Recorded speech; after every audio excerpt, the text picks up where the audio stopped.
Oh, ahora. Ano ba?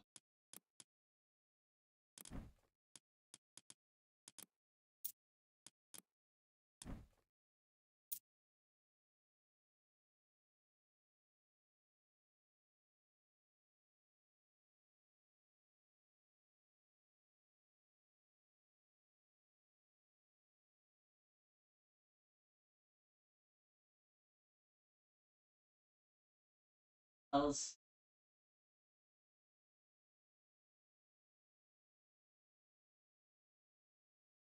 Okay.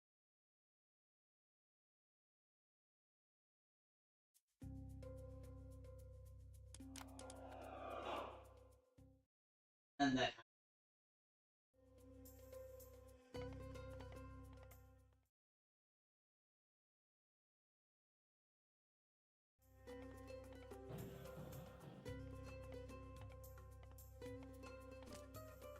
Okay, let's see. Dodo versus Craig Hag. Craig Hack. They played already one game that they didn't get to cast, and that match was won by Dodo actually, which is unexpected because, in my opinion, Dodo is much better. Craig Hag is a much Craig Hack is a much better player than Dodo is. Maybe he didn't play against Dodo enough times to know what's going on. I don't really know.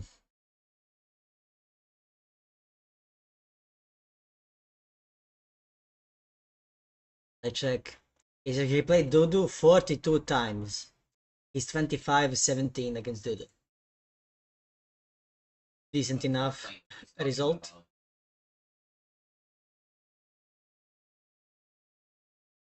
And I am against Dodo 7-5. I guess you fail sometimes against Dodo. Dodo's even though he's not the best player, doing the same thing very often. He's still good. He still has a lot of experience. He plays a lot of games, even though he's not on the level of Zodiac, who already played 6,000 games and counting.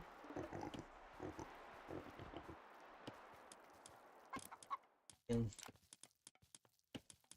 music.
Here.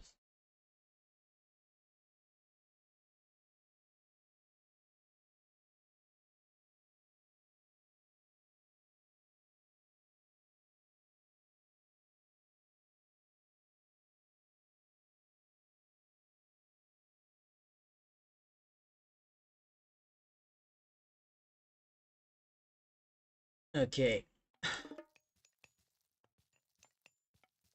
Let's see. Dodo is rolling off his side with the houses. Very good thing by Dodo. As we can see, the Crag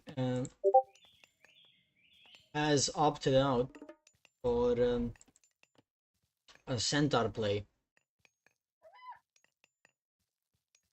and going to town centers as well. These guys are stuck here. Guess he didn't want to move him back home just yet.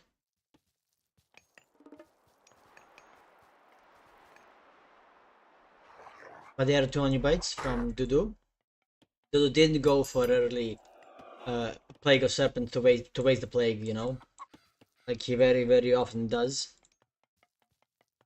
But that's basically a free settlement from Crag Hack, and he's gonna have an easy time of just going to town centers. Of course, he's sending 14 pigs. He already killed 1 pig, sadly. But he's sending 14 pigs there, so that this town center won't be idle. Like, he'll be just pumping out villagers to the pigs. Sadly, he doesn't have the... he didn't get the husbandry just yet.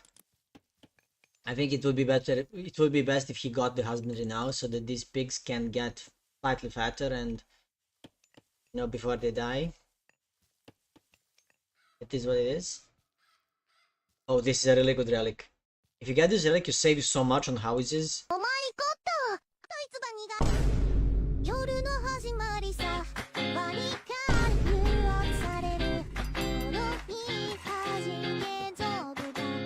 And there's 2 pigs, and these 2 pigs.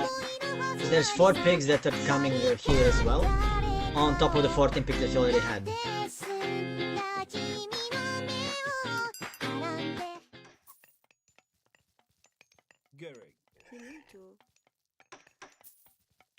Looks like, I mean, kind of looks like a fast heroic age by Dudu. But he's making more and more spearmen, so I guess he won't be going fast mythic at all. He's probably gonna commit to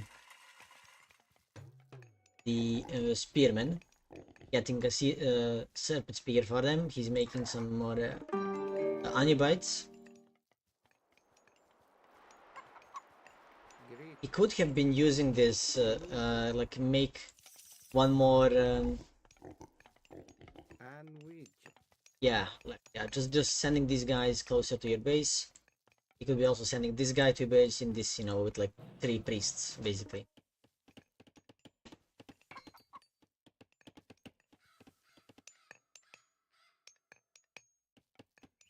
And there's the Hercules, along with some hippos and more centaur.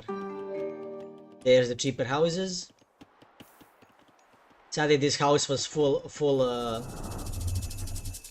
cost because he already placed it before he got the relic. But at least he saved some of build time on it. Into you.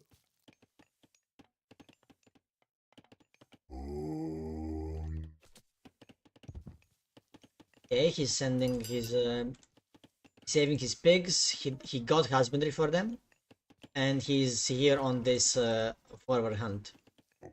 And he might go for the berries, and after the berries, personally, if you can't get this, then go on this. It's how I would do the things. But now he's basically fully committed to going for centaur spam, which I think is actually a really good idea from him, because the centaurs just murder the spearmen, right? And they also are really good against Onibites because they have, you know, 2x multiplier against them. And when you have a lot of them, they actually deal a lot of damage to the Onibites.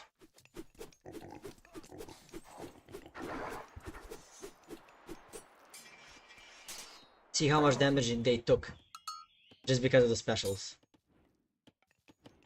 And the more of the... Now he could turn around. I think these guys would get their special back. You know, and you just use a special, deal couple damage, done. And you're basically just going forward and back,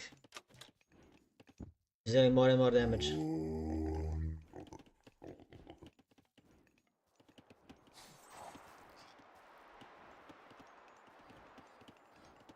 Okay, you're getting the watchtowers. Is that good? That's the question. Because instead of watchtowers, you could make like 2 more centaurs, make a couple archer rangers, and start spamming out toxotes. Because that's what you need. Counter what Dudu has. You don't need anything else. But I guess the towers are going to be a big deterrent if he like plans to go underneath him, underneath the town centers and stuff, and then just to deal damage.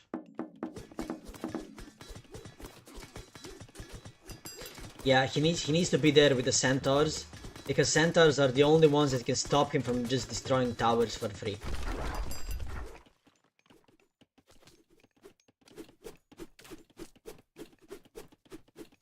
If the centaurs were there and just used their special attack on the towers, the tower wouldn't be, you know, tower wouldn't die, because he wouldn't be able to attack it.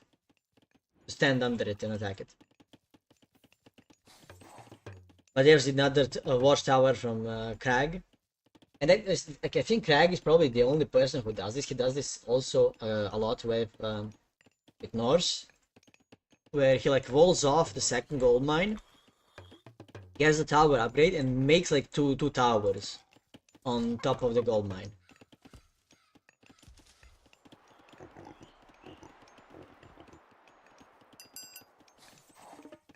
To defend it.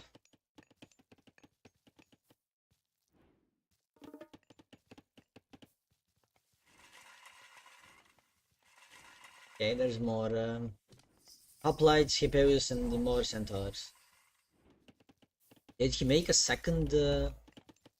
Yes, he has 2 temples, and he can just keep pumping centaurs since he has the resources for it. This is 14. Yeah, he can just make like 3 of them now. He make 3 immediately.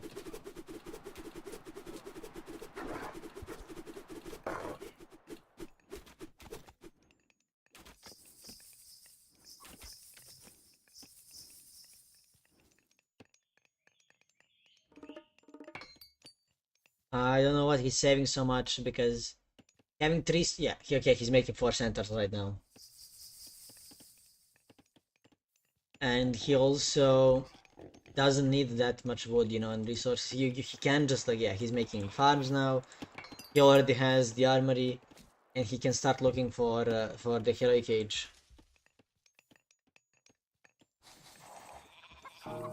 Okay, he knows that yeah, he's gonna stop the. If he attacks it, I think he stops it from going up. Okay, he decides to bail out. I think if he noticed, if he stopped attacking a second earlier, he actually destroys the Migdal. I think maybe he could have even destroyed it if he kept attacking, but he loses some units, and he decided to not commit to it.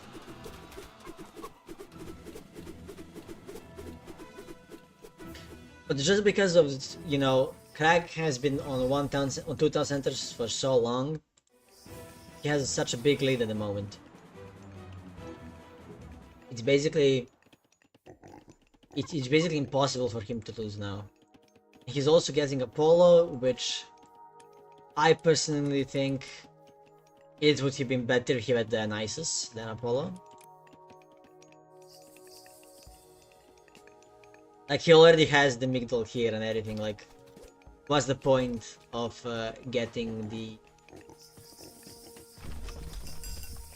of having ability to teleport when, you know, he's already gonna be on this gold mine, right? They're not gonna catch him on a gold mine while he's making a Migdal or something like that. I think it would be better if he had if he went for bronze. And that's just because of the god power. Like, there's nothing, there's no other reason why you'd go it, you know. Of course, after like you kill like a lot of spearmen with your stuff, and then when you can start making horses, you can have the extra super strong horses, you know. But that's only after you kill all the spearmen, so you can like tech switch into horses after you deal with it. And that's Horus for Dudu.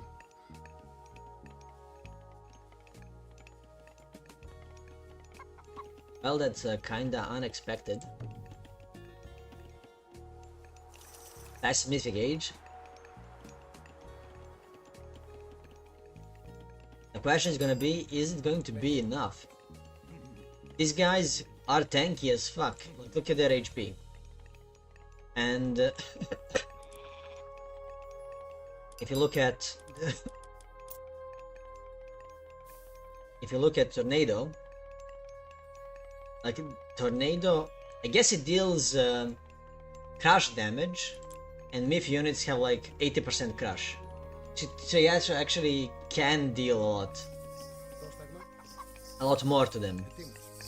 Maybe it's not that bad actually. Maybe it does. Maybe, I don't know, because these guys can run away. They're pretty fast from Tornado, so they won't be sitting in it for a while.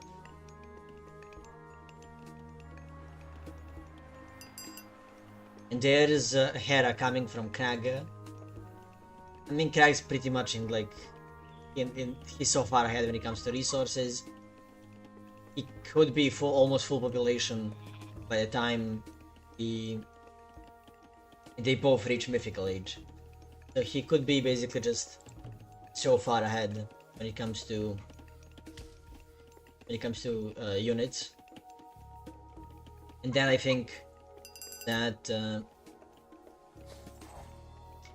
he could just you know, after the opponent uses like the Tornado, the Ancestors, this, he can just like drop Lightning Storm and say, okay, we fight, you know, or like he just drops it and runs away from the Tornado. And because the Lightning Storm has such a wide area, it will basically hit them the whole time while they're running.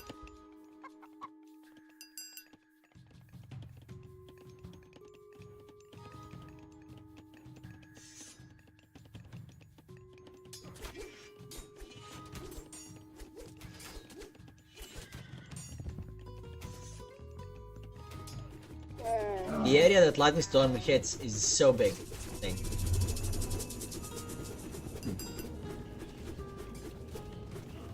Yeah, as you can see, like, it didn't kill any, almost, like, he killed one unit. Although these guys are pretty low right now. But, because he went Apollo, actually, if he got the upgrade, and he did, he can just heal the units, you know, that are right here.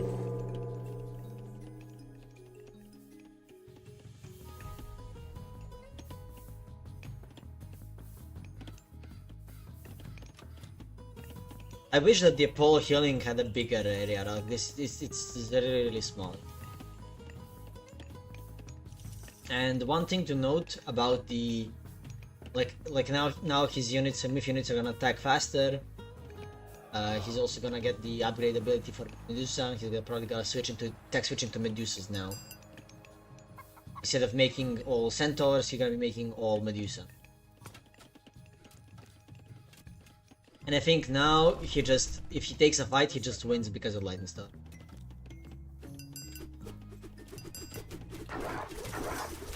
And there's a temple, there's Lightning Storm.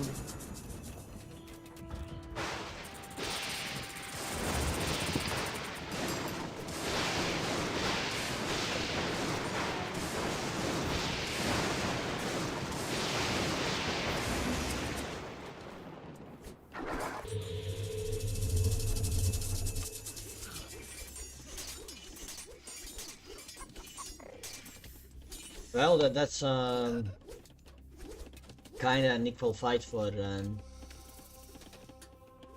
Dudu, but Dudu is so far behind in resources that he just can't keep fighting. You know, if he fights and he loses units, like look at this queue, you know. And now the 45 town set is gonna come, so these units are just gonna be funneled into the population, so it's gonna be even bigger lead for military units. Yeah, look at this. 1K more immediately.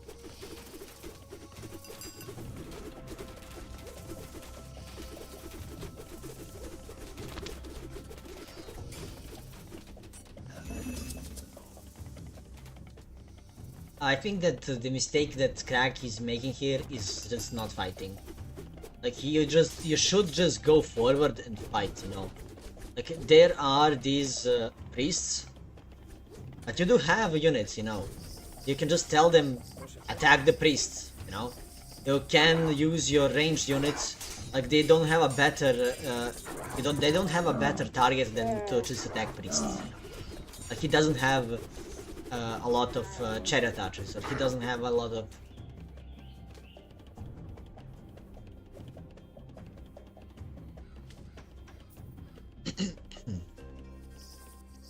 Yeah, centaurs are they're so hard to deal with. You know? I mean, the problem was that you were just two town center to one town center from the beginning, you know, and nothing happened, you know. So you just couldn't fight. No, you can't fight now at all because you're just so far behind because of the second town center.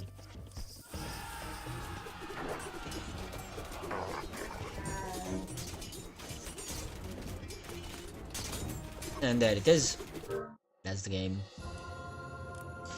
GG well played to both players.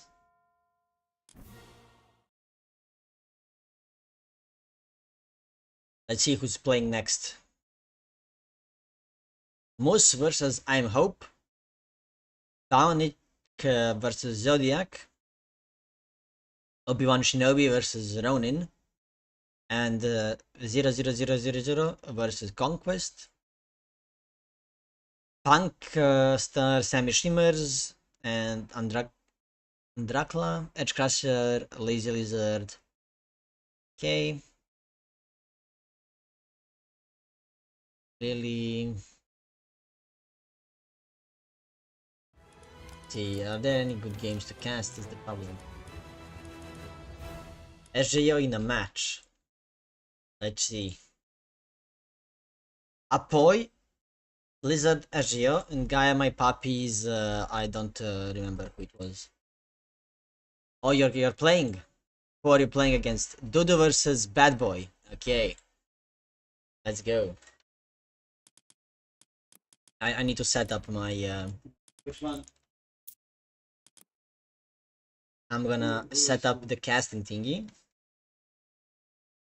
Dodo, I assume you're blue color. Dodo?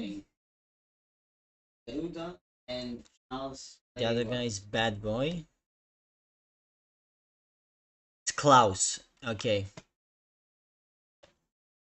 I'm gonna say Bad Boy. Because that's what he's named right now. Playing Poseidon.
Okay.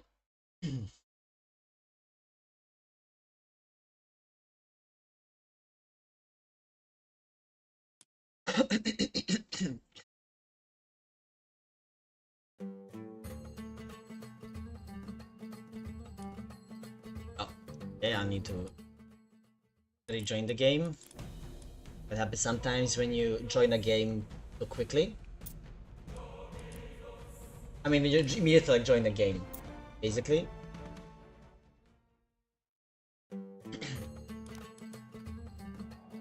Hello everyone, it's me, DoD DarthNox, to present to you.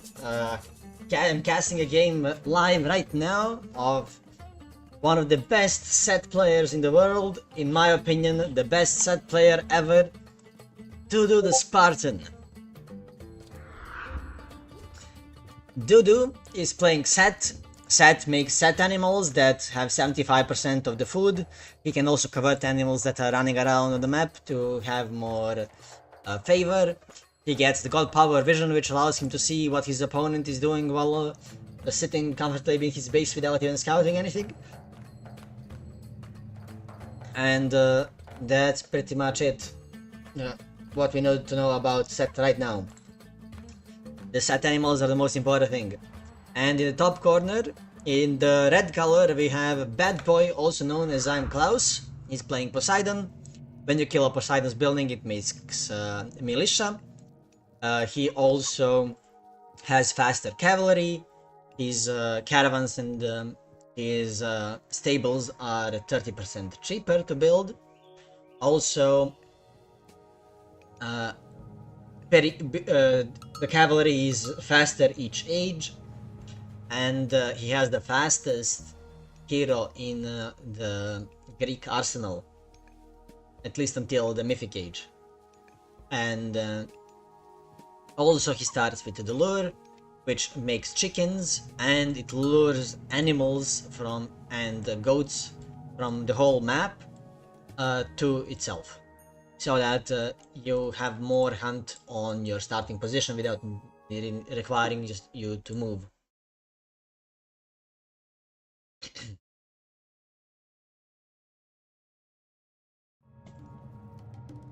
So as we can see, Bad Boy is making his temple right now, and he is probably going to age up at 3 minutes and 28 or 42. I think it's probably 42 seconds. 3 minutes 42 seconds, most likely. Since he's not gonna get the temple this in time for 24, yes. And then we can see that DoD is converting the animals here. He's probably gonna be converting these animals right after that, and he has this safe hunt here that you just don't need to convert to set animals to have it and eat it yourself. And we can see that Bad Boy is he's already aging up just at the time, like I said, at he's gonna be next stage 342, and so that's gonna be at 4 minutes in the next stage. No, Zodiac, DoD. Zodiac is the second best set player in the world. If he only played 2 more games a day, Zodiac would definitely under Rust and be the best player. But he's not playing enough. And as we can see, DoD is making really nice walls to cover this position, so that it can't be, you know, like the Bad Boy can't go through it and attack his gold mine from like this position. He needs to go through the town center fire to attack it, if he wants to. Oh, and there's the Pharaoh.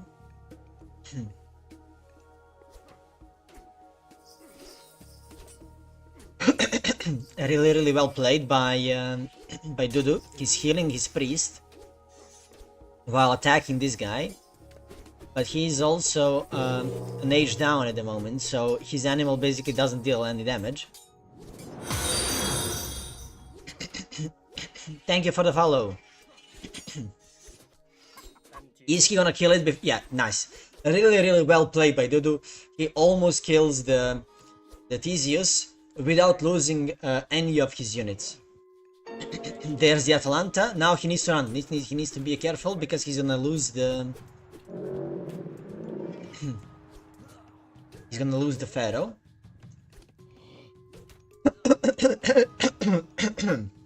And he's gonna lose the Rhino as well.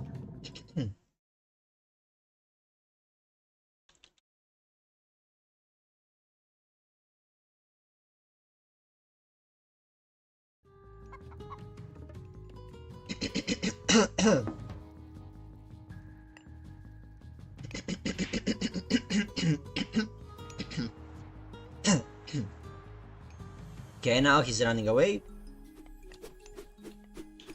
Being careful not to lose any units. Well played by Dudu.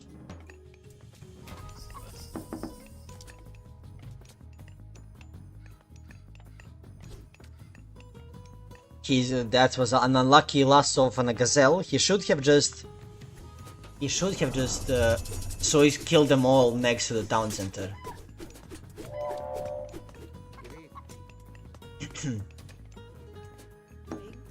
Okay, he's gonna lose this villager for sure. And there are the spearmen coming. To be fair, Dudu is better than Zodiac, basically. They do similar stuff, but they are very similar, yeah. And Dudu is slightly better than Zodiac. He is like 200 elo above him most of the time. That's that priest, and these guys are running away. Oh, really nice raid by Dudu. Killing 2 villagers, equalizing the villagers that he lost. And they are the spearmen. One spearman going against the world with the Pharaoh. Pharaoh's back alive. Another spearman here to defend. Yeah, he's gonna kill it in time. Really good raids by Dudu. He's gonna kill this guy as well, I think, before he gets to the... No, unlucky. But he killed 3 villagers, so he's now a villager ahead. And if he manages to save his Anubites without losing any of them... maybe he can trade 1 Anubite for 1 more, yeah, just like that. And if he runs away now, I think he's in the safe. No, just run. No need to fight now, just make more spearmen and then you're golden. Gather the whole army to the whole place to be together.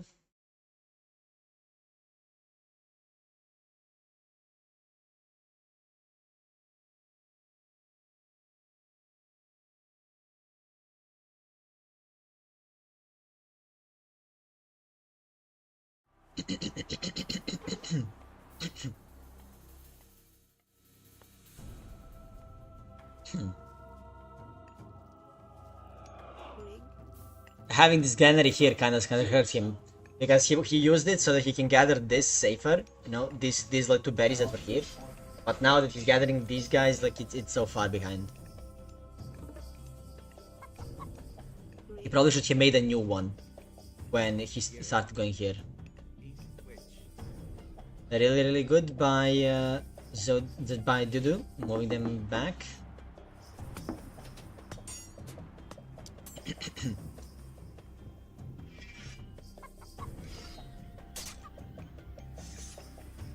Okay.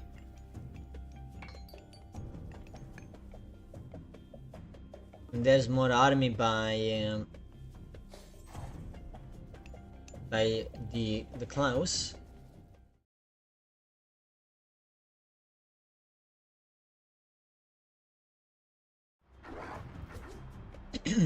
Let's see what's gonna happen next fight, because okay, he's going out to hunt. He's really risky at the moment because he has less army. Okay, he's saving his villagers. The villager moving away. Oh, he almost lost this laborer for free to the Rhino, but he can heal him up with the Pharaoh if he micros it a bit. And looking at this, we can see that he has too much on food, not on food, too much on gold at the moment, which is probably why he wanted to make the market so he can buy some food.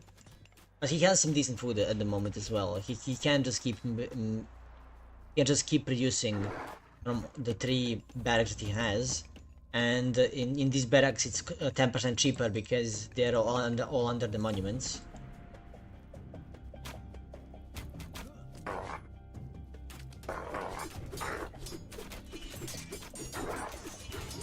Oh, these 2 guys is just standing with nothing. Kinda unlucky, but the show must go on. Okay, nice bait by Dudu. He's running away with this one to idle the Theseus. And that's a well played by Dudu. He lost this, yeah. If you just like shift clicked this guy like further, like or just click him to go like there, he wouldn't have died.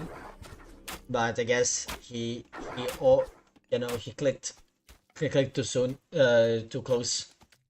Lost 1 Anubite when he didn't need to. But now he is really far ahead. He just needs to get all the upgrades for his army that he's getting. And he's gonna start producing slingers as well.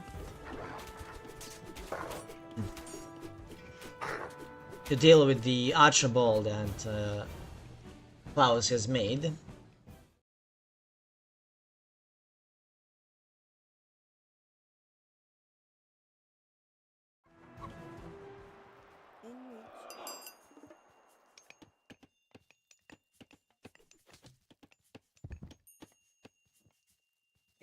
There's the army. He probably needs a priest or 2 to heal the army so that it's at full HP for when he wants to start the fight.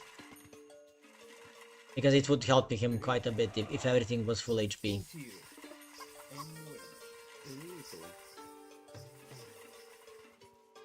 Yeah, he's sending the Shep Sekare, the Pharaoh, to heal as well.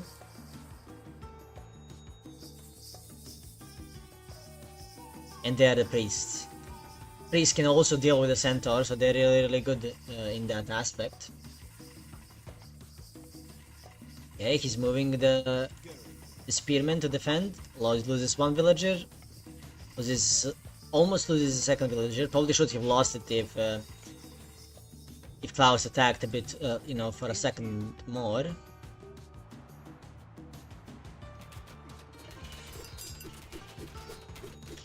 Really good special attack by the centaurs. But I think now if he just turns and fights, I think he wins.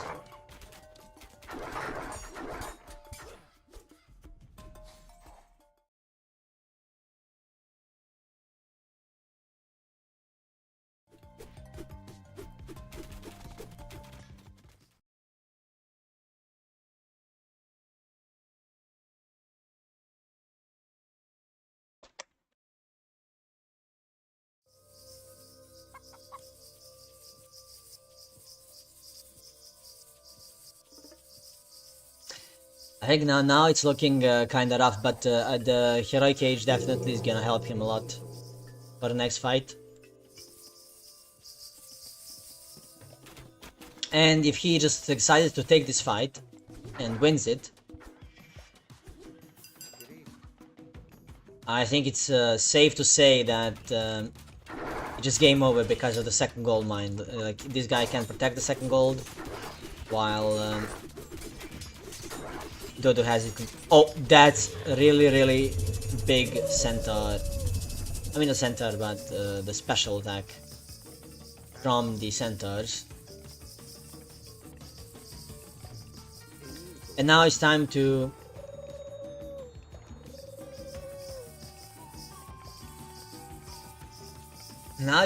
just I guess you just spam out camels. A white chariots here. Like, camels counter both the hippos and the archers. I think that going for camels would be a better option here. And also, I think that because what's it called? The ancestors last longer than ceasefire. Because he's used, they last longer than spearmen. Not longer spearmen, longer than ceasefire. You had like 20. You had like 20 seconds of the ancestor being alive. You should have continued the attack after the ceasefire just ended. I think you win it if you win it easier kind of, but you still win it. Yeah. GG.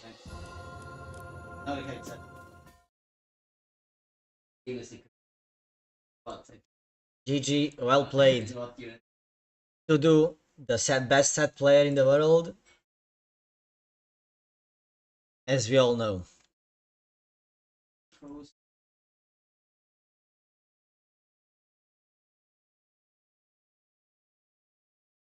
Okay, we have a really big team game going. Magde, Apoy, Motoba, Gaia, my puppy is. I don't remember who that was actually.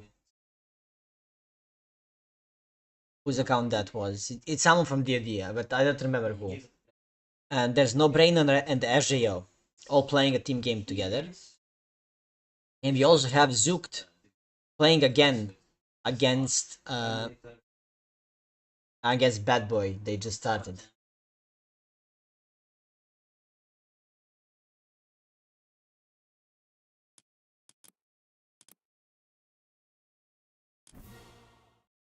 He's gonna cast the TG. They are already in game for 4 minutes, so we won't have any like waiting time.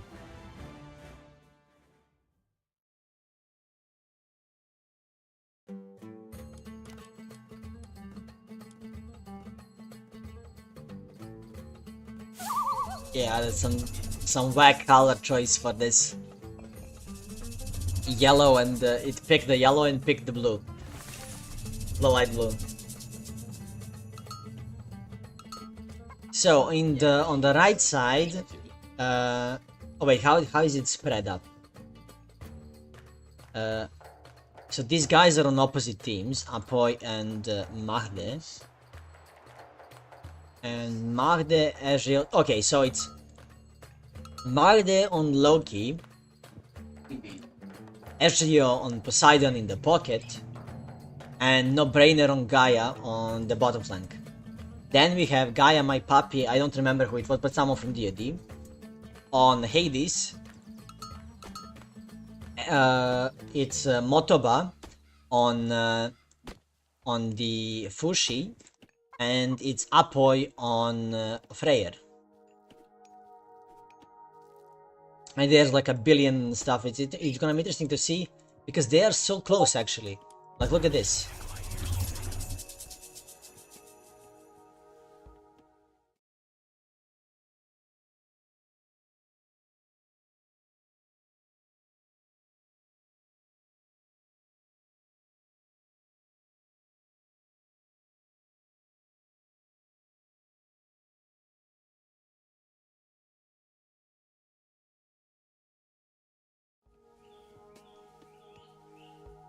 Okay, let's see.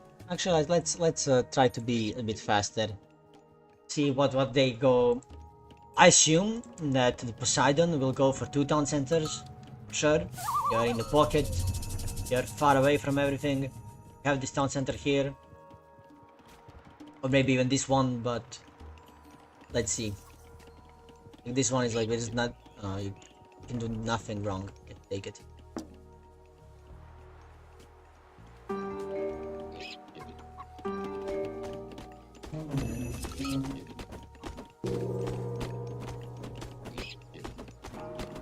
Okay, everyone's aging up slowly. Looks like the bottom team decided for much longer age up times.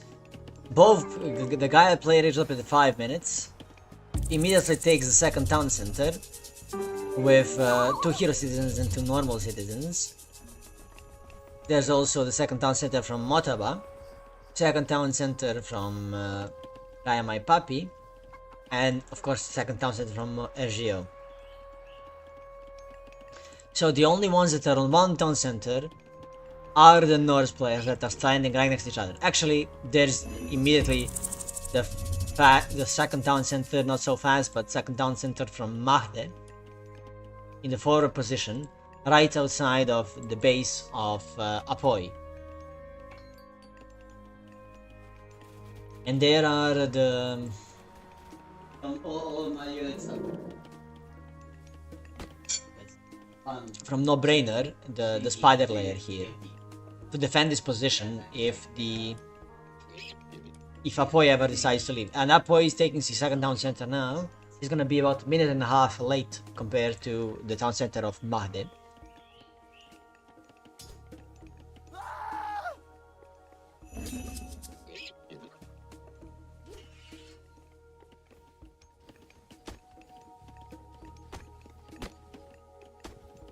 And all these gold mines are pretty much safe. They are under this town center, these walls, town center here.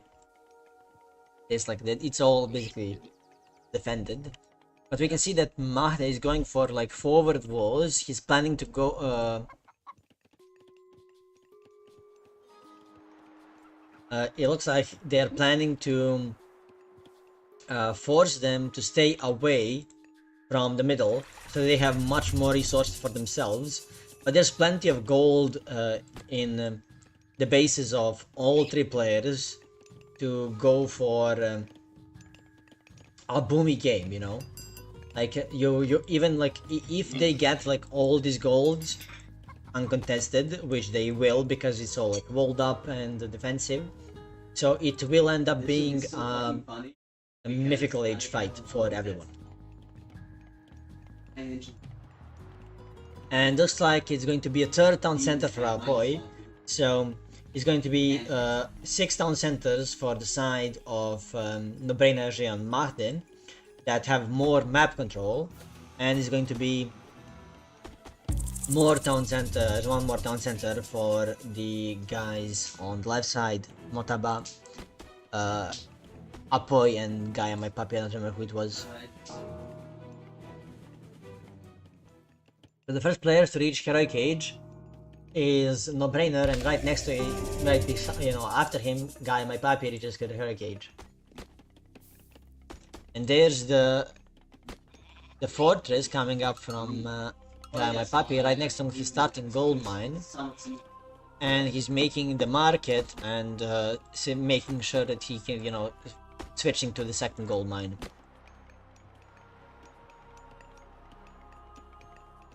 Pretty much nothing's going on at the moment. Like Ezio raided a bit here, but he got pushed back by the by Gaia My Papi on his own, and Nesha and the pioneer from Motaba are coming here as well. It looks like No Brainer is going to secure this town center from himself, and he's walling off this side and making a palace here as well, so that this town center will always be a contested territory, so that he's gonna have this town center advantage, and he's gonna be 3 town centers to 2 town centers, and if like and that Gaia My Papi can't get this town center because of the palace here, so it's always going to be a town center lead for the Gaia player. But as you can see, the population is basically, you know, village population is basically equal, and slowly everyone is going to the next stage. For example, the first player to the mythic age is going to be the Hades player, which means that and he's probably aging up with he's going to be aging up, I assume, with Hephaestus, which means that he's going to get full armory upgrades in the next 2 minutes, right after he finishes aging up.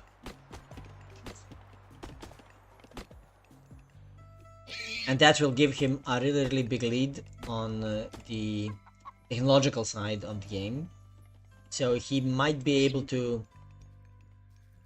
I'm not sure he'll be able to beat No-Brainer though, because No-Brainer is really far ahead. You know, he basically has palaces everywhere, and you need siege to destroy the palaces, and that's not what is gonna. Oh, nice sniping the SJO's a Hydra over there.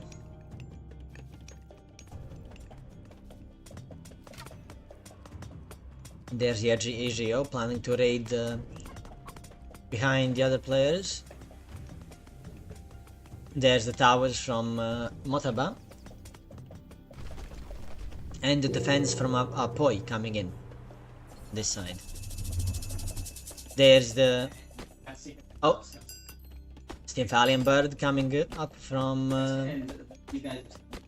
No-Brainer. Going to kill a couple of villagers here.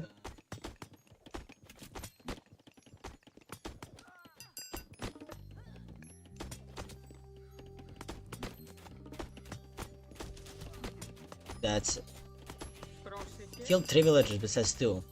Yeah, that's because if something dies to the poison, it doesn't count. The kill streak of the unit. Yeah, I forgot about that. But we can see that now they got the stone walls, but they're slowly getting destroyed by Moteva and Apoy.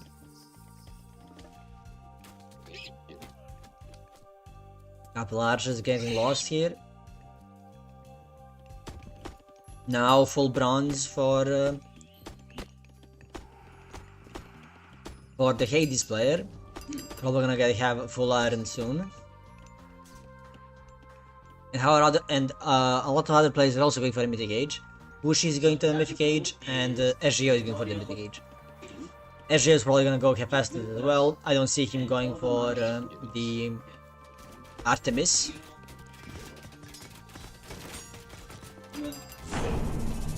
There's the Sentinels. And full iron.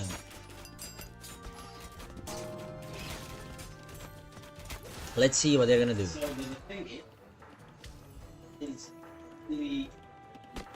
Motaba doesn't really have a lot of army.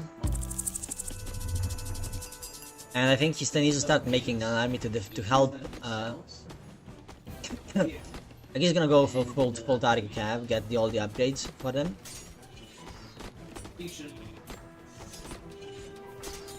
But he really needs to start helping the guy over here.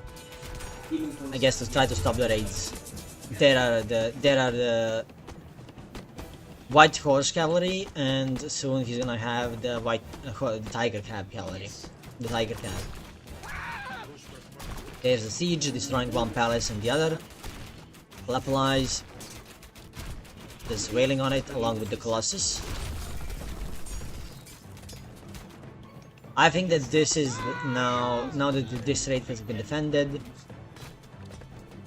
they had the better. I mean, they took more of the map, but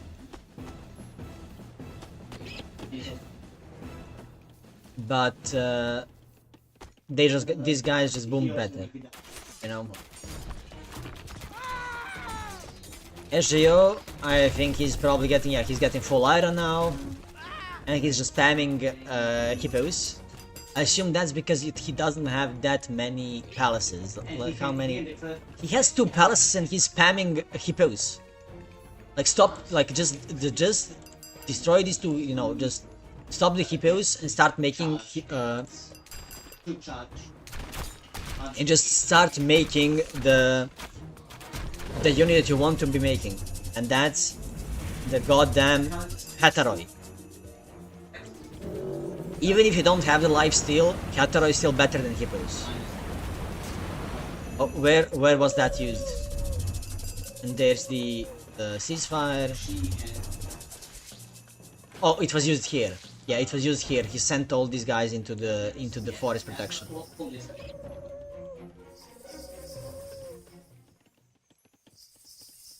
Yeah, I see. Motaba really needs to lock in and start playing. He has less than a day to get the 90 elo. There's the healing spring. Heal all these guys.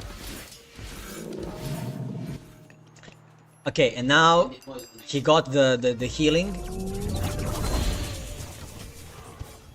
Oh, nice dodge by Magde, but I think that this gets cleaned up by Motaba. That's the protection. Too much hippos, you know. Like you don't need to be reducing hippos. You literally have these two guys, and you guys know that the champion, the Hatari, get made in 8 seconds. Like the hippos get made in 16 seconds.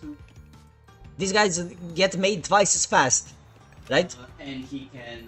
And they'll not only get made twice as fast, they're more valuable because they cost more resources, and then hit 3 guys at the same time, right?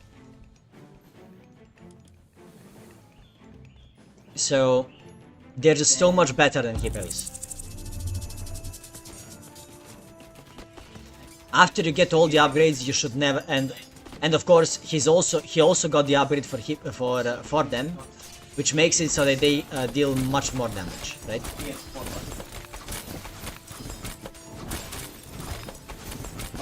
He got the upgrade for them that they deal 20% more damage, and he's still not making them.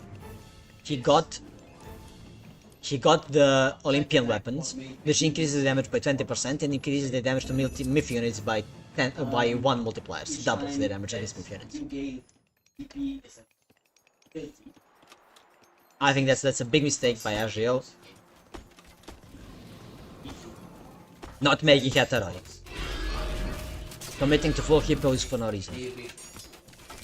No brainer, got the implode.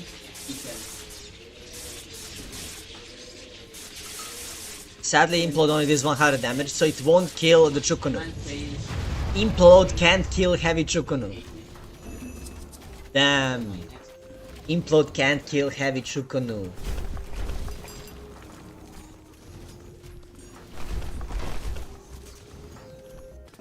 I guess the more you know.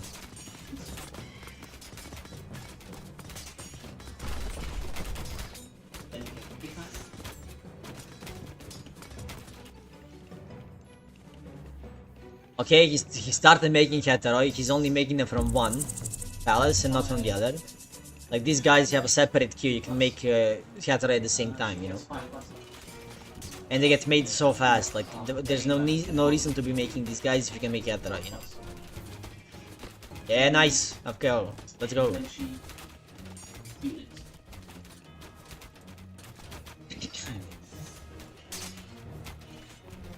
Okay, there's the new town centers coming up from Ottawa. What's the upgrade called? Does he have it? From the town centers? Or is it only Nuwa that has the thing? Makes them build faster.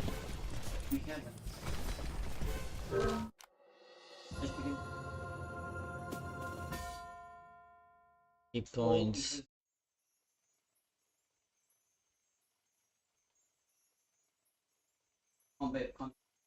Build time.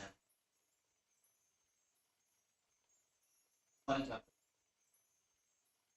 guess it's only for if you go for how to.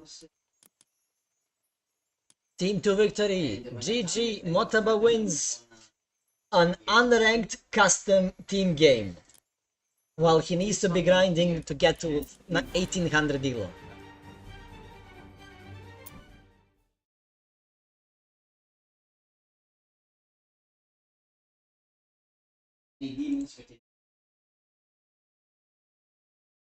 Dudu playing against Moose.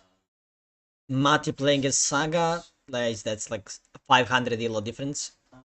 And Zook playing Bad Boy. Bad Boy is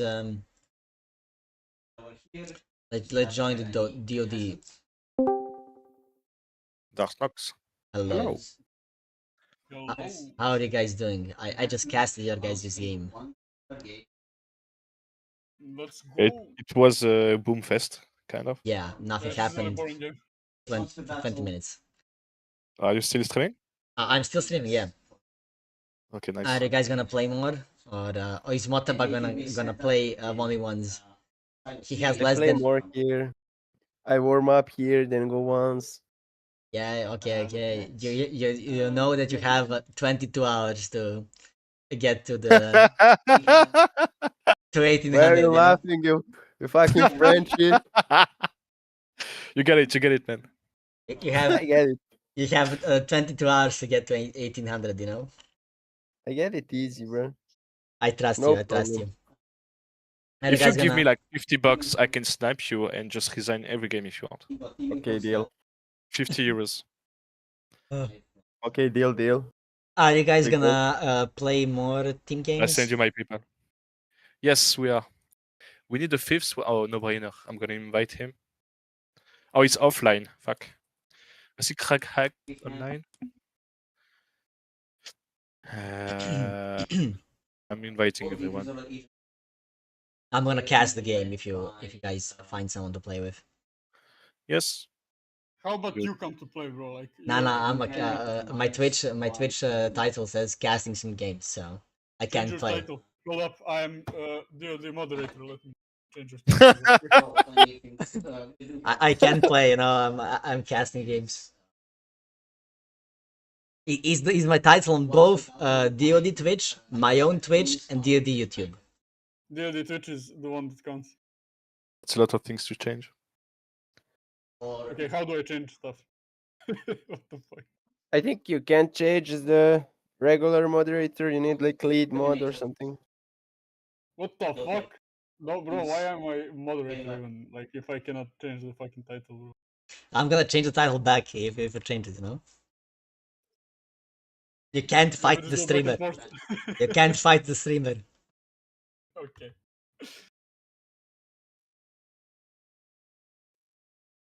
Okay, no brainer is not coming. Yep, he's offline. We need to find someone else.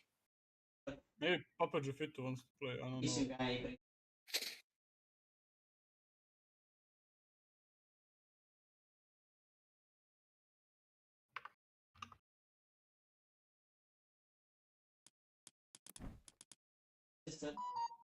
Play a 2v2 without Motobo. And forcing to play Valorant.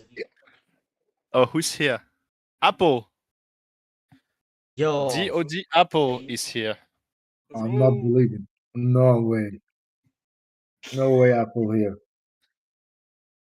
The original smoker is here. Apple, Apple, come play. he's dead. He's playing. Apple, where are you? I need think he's my drunk. favorite butcher to play with me. I'm gonna skim the Zook game real Oh. fast. There we go. Hey, nerds. Oh, hello, Apple. Hello. How are you, man? I'm doing good. How about you guys? We're doing fine. We need a 6-player. We are 5 in. Apple, Apple. Okay. I have to tell you a secret. SGO said he doesn't know when you're gonna come. So Who? I said SGO said he doesn't know when you're gonna come. So I said I have to tell you, man. If I come, Oh, you're in the game, actually. They're coming Oh my from God, you are fucking DoD noob. Twitch. oh, yeah, I'm coming. Yeah, exactly. We have a guy. Who is this guy? 2K Mesa. Oh, it's Assam. Okay. Ooh, Assam. Well then guys, I'm gonna go off from the Discord and I'm gonna cast the game after I see this game from Zooked. As you wish. We have a duty right now. Don't die. Bye bye. See ya. I'm gonna cast the Bye-bye. game when you start it. Bye bye. Yo. Can't see what voices. They're only in your head. No?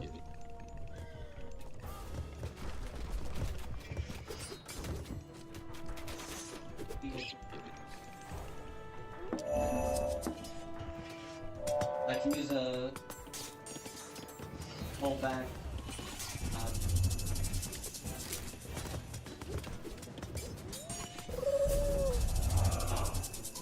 Okay.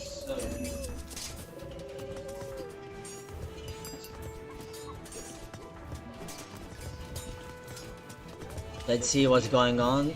Oh, yeah, this is just game over now. Yeah, the Poseidon one.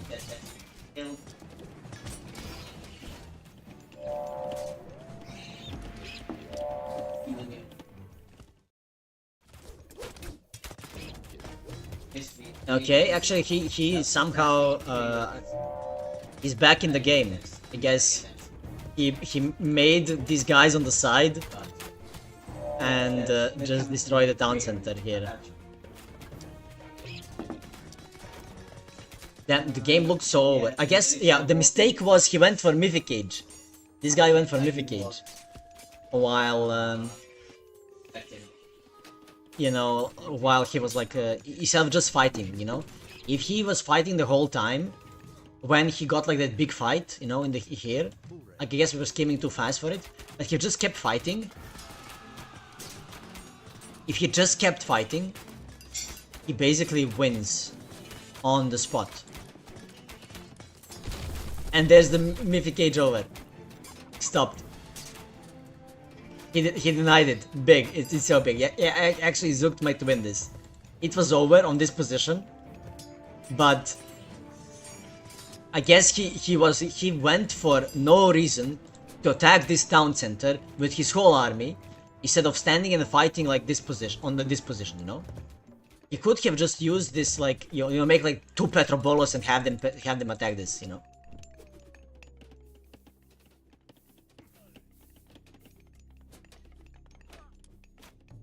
It's what he could have done, but he didn't do it.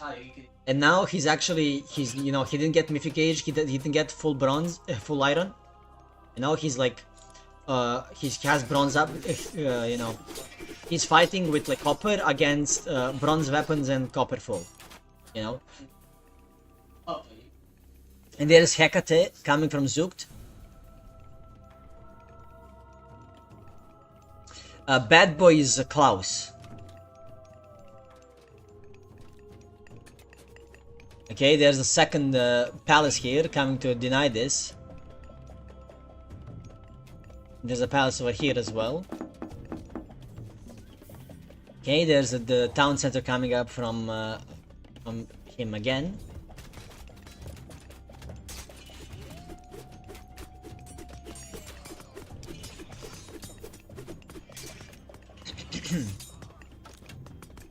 He can deny this. Like you just take these guys that are doing nothing, but they're chasing for nothing, you know, and you know, yeah, okay, he can have them killed it or just have them destroyed.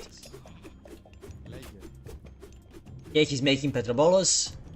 He should be getting himself the fortified town center from a different town center, but he's already there. Oh, this is a really big pick. He's killing all these villagers. That's really big. That's actually really big.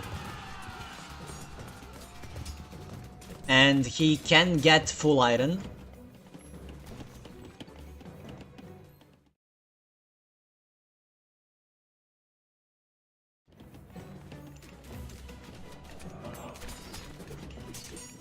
He can get full iron now, if he didn't already. He didn't, he's forgetting, I guess. Just go here like this, you know? And don't forget, like, you have been in the class in the Mythical Age for so long, and you don't have full. Like he's getting champion infantry, you know? You're getting champion infantry. Okay, he's getting the iron upgrades now. Imagine if on this fight now he had full iron. Like, he would be 30% better at everything. He'd be 30% more tanky, 30% more damage. He's basically like having 3 of your armies. Oh, Colossus on the right position to destroy this. Perfect. Really big Colossus. He can use the hippos to kill the archers. But he's making Heteroi immediately. Really, really good for him. His Heteroi are gonna be so... Oh. I guess these guys... They actually have a multiplier against Smith units 1.5. I didn't know that.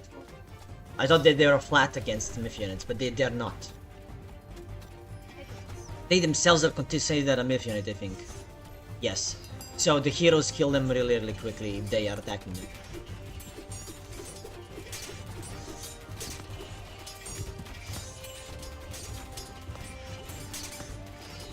Okay, the fights are... it's hard to say who they're favoring. I think they're favoring the Hades player. Not the Hades, the Greek player.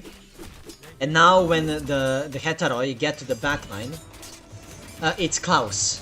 I'm Klaus, you know, the Brazilian guy. Now they're gonna clean up the archers, yeah. Now these guys are just gonna get cleaned up. Oh, that's a nice seat.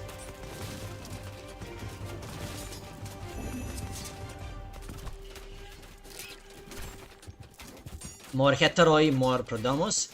I guess he doesn't... The making Prodromos is kind of a mistake here, because he's not making any archers himself. He's only making Catapeltes and Fanatics. So... Making more Hippaspis and more those stuff would be much better. Yeah, sending... I guess you can send Polyphemus to destroy the palace. I think it would be better if he got champion for the horses. Like, the horses are killing the infantry still, because there's a lot of them and they have AoE, so they're like cleaving 3 units at the same time. But he needs to keep up with the production and everything. Yeah, this guy's not destroying this on his own, you know. Yes. Yeah, and these guys are just not what they're supposed to do. But he's holding, and if he gets the like, why he got like the champion upgrades for like useless stuff and didn't get champion upgrade for the horses is really baffling. He needs the champion infantry, the champion horses, and then use it to clean up the archer ball. Now just cleaning up all the archers. I guess he went for the Fire Siphon, which is a mistake because Fire Siphon is big, so the AoE that you're doing is not gonna do his thing. You should just clean, you know, go inside the archers and then attack. And then you're killing 4 archers at the same time, basically.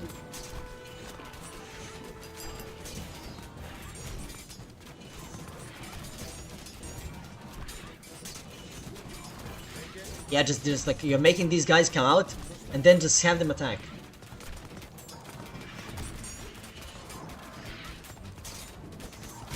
Now, this game was in the hands of like, it's not in favor of Gaia. Like, this guy has what it takes to win. Like, he just cleans up everything if he micros properly, you know. The problem was that he wasn't microing properly. That was the problem. That was why the game is so close, because the Greek player wasn't doing what he was supposed to do properly, you know.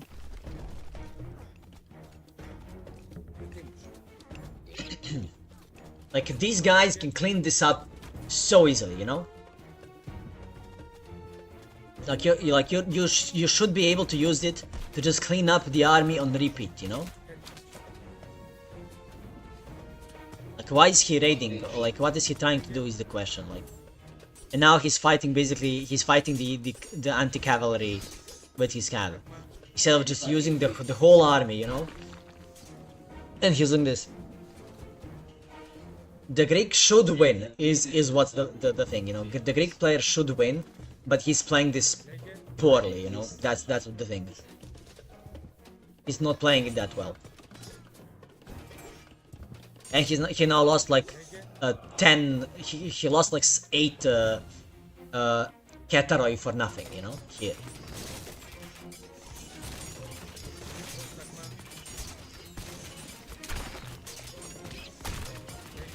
He should just use the horses. Like, why is he attacking this with the horses? The point of the horse is to deal AoE damage to as many guys as he can.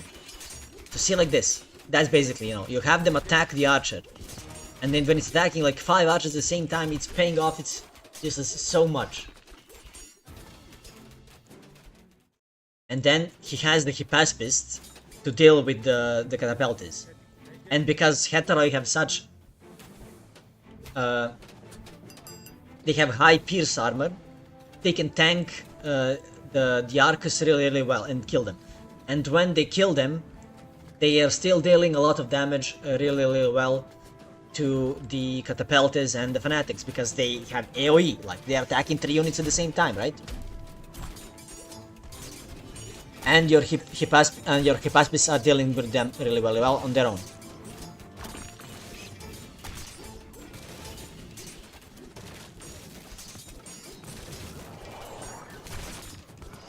But now it might be kinda late because he is out of gold, right? So he needs to rely on the caravans, and when you rely on caravans, you don't have population.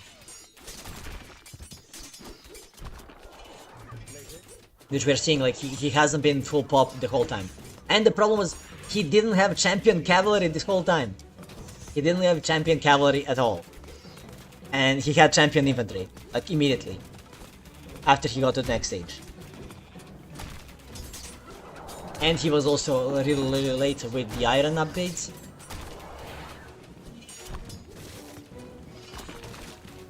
Nah, this was just bad play by Klaus, you know.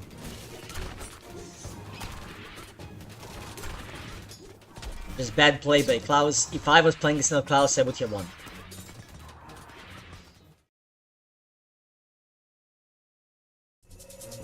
You do know that I'm undefeated on Poseidon in deathmatch.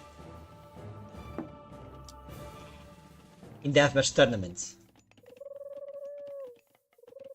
Until they changed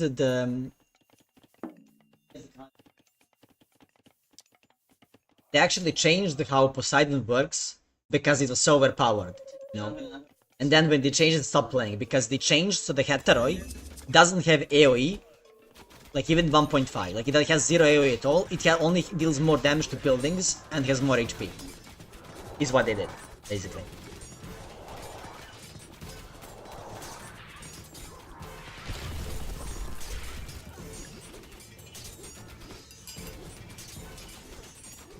As you can see, like he's cleaning up now. See, he's cleaning up.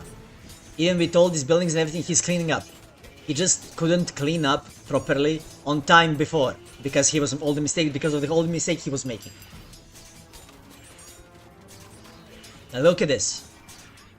Now he cleaned up, he now just needs to keep cleaning up, and he needs to make a couple siege units to kill the buildings while his army is cleaning everything up.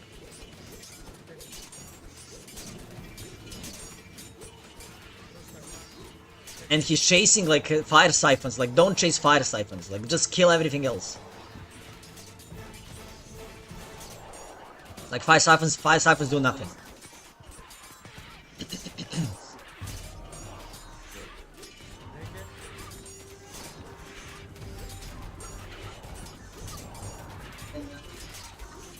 I guess he couldn't keep up the production.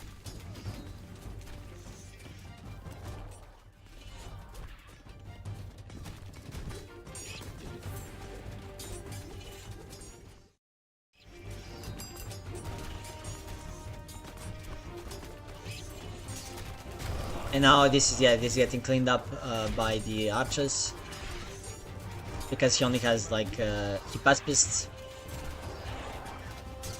And Lampade is turning everything to chicken.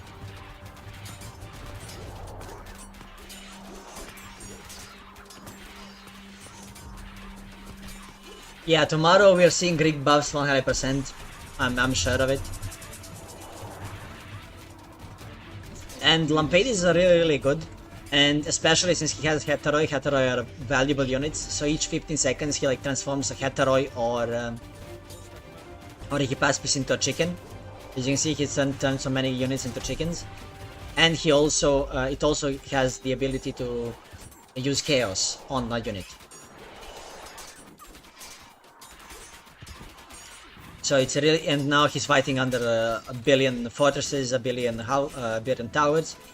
It's now I think it's impossible for Bad Boy to win, but he had the game in his hands. He just threw it. Yeah, I think it's pretty much GG now. Let's see if our boys on. Yeah, they've been playing a game for 15 minutes now. It's Asem, Ejio, Motoba, Apo, and Magde, and Cougar Lover, and Gaia, my puppy. I don't know. I think it's maybe Apple. I'm not sure. Probably Apple.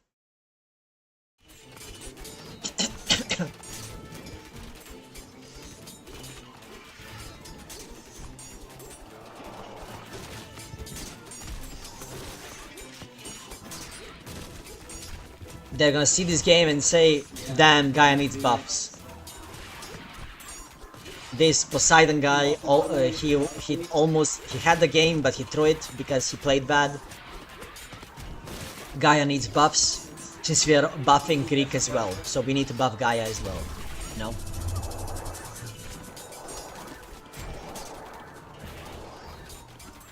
If we are buffing both of them.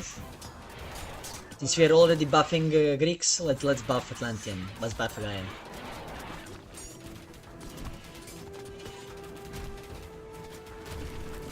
Yeah, now it's just game over, yeah. He's 2 town centers down, and he's getting crapped by everything. Kinda not enough siege to destroy everything, but he can just keep pushing. And he has like more everything in queue.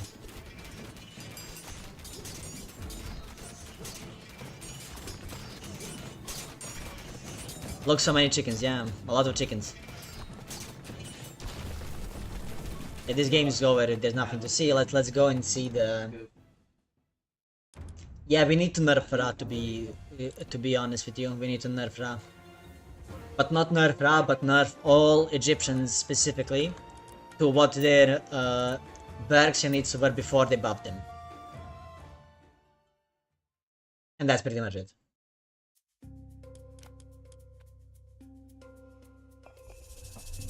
We have Ezio, my goat. No, I hate Norse players. I hate Norse. I played today. I played one game today. Yeah, they didn't buff, they didn't change anything about Atlanteans for like 3 patches in a row. They just kept them the same. They didn't change anything, so I think that they're gonna keep Atlanteans the same. What I would like to see for Atlanteans is I'd like to see this change to 20 seconds, or this thing change so you can research it from an armory or a temple. Like, that's the only thing that I want.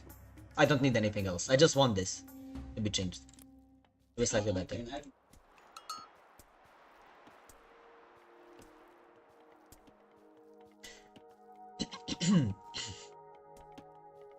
Yeah, if you revert the economy, you need to buff a lot of stuff then. If you revert the eco buff, you know?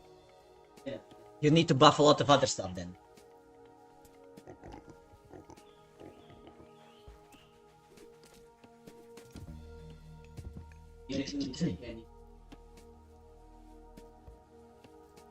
I use all Poseidon is so legendary. Look at this. Look at this guy. Like, these guys are so legendary. Like, how can you not use them? To be honest, I prefer the new Isis. Like, I didn't change it, but I prefer new Isis to this. I think that new Loki is better. Like, there's nothing better than the old Kronos. Okay, let's go a bit faster. So we have 2 Serbian players on the same team. Ezio and Motaba, flanking on each side Gaia, my puppy, which is I think Apple. I'm not sure, but I think it's Apple. It's one of the DoD guys. And they are going against Asem, Magde, and Apoy. On Set, Loki, and Who's the best Serbian player? At the moment, it's me. Sadly, it's me. Sadly, we don't have a better Serbian player than me. There's a fast second town center from all three players on the Greek side. While the only one not going for a fast second town center is Asem.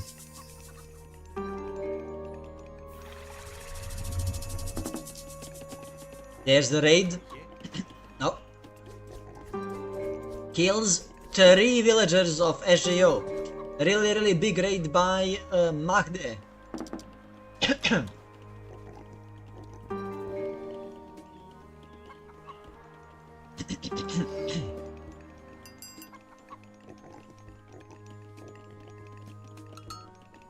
There's some walls coming up, but this is not walled here. Oh, there's some really well played by both SGO and Magde, like dancing around this hunt. Oh, third town center coming up from Asem. He was the last one to get his second town center, but he's the first to get the third. And the Japanese player Apoy is going for the next stage, as well as the Hades, the salmon color, whatever. It's Arab boy Motaba going for the heroic age as well. Oh, and there's Mythic Age coming up from Gaia My Papi. Damn, that's a really well executed pocket fast Mythic Age. And there's a nice raid by Asem, killing a couple of villagers.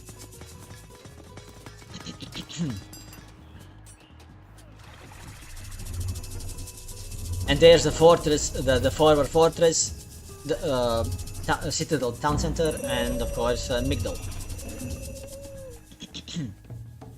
And that's the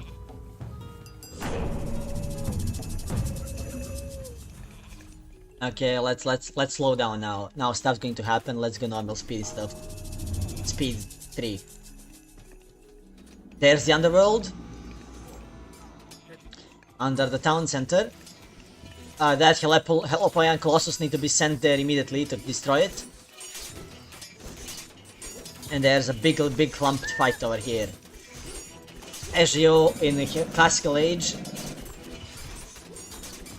trying to beat everyone. Oh, healing coming up from Gaia My Papi. He's so far ahead of everyone except against Apoy. Apoy is slowly reaching, slowly booming as well. And there's Magde with his army of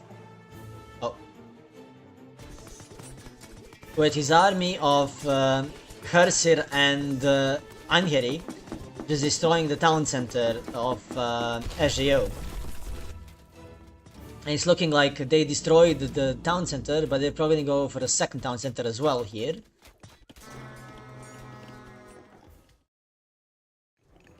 But the raids from Apoy are coming in. They're keeping their villages low. Now there is a 20 villager lead for the red side, the top side of the map. There's the flaming weapons. A lot of new myth units getting spawned, as the fast Hersir are just chasing down everything.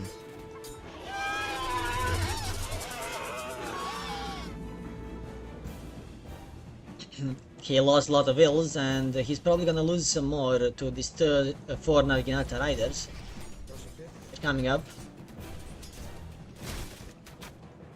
There's the big group of units for SGO. He's trying to see if he can find some raids for himself as well.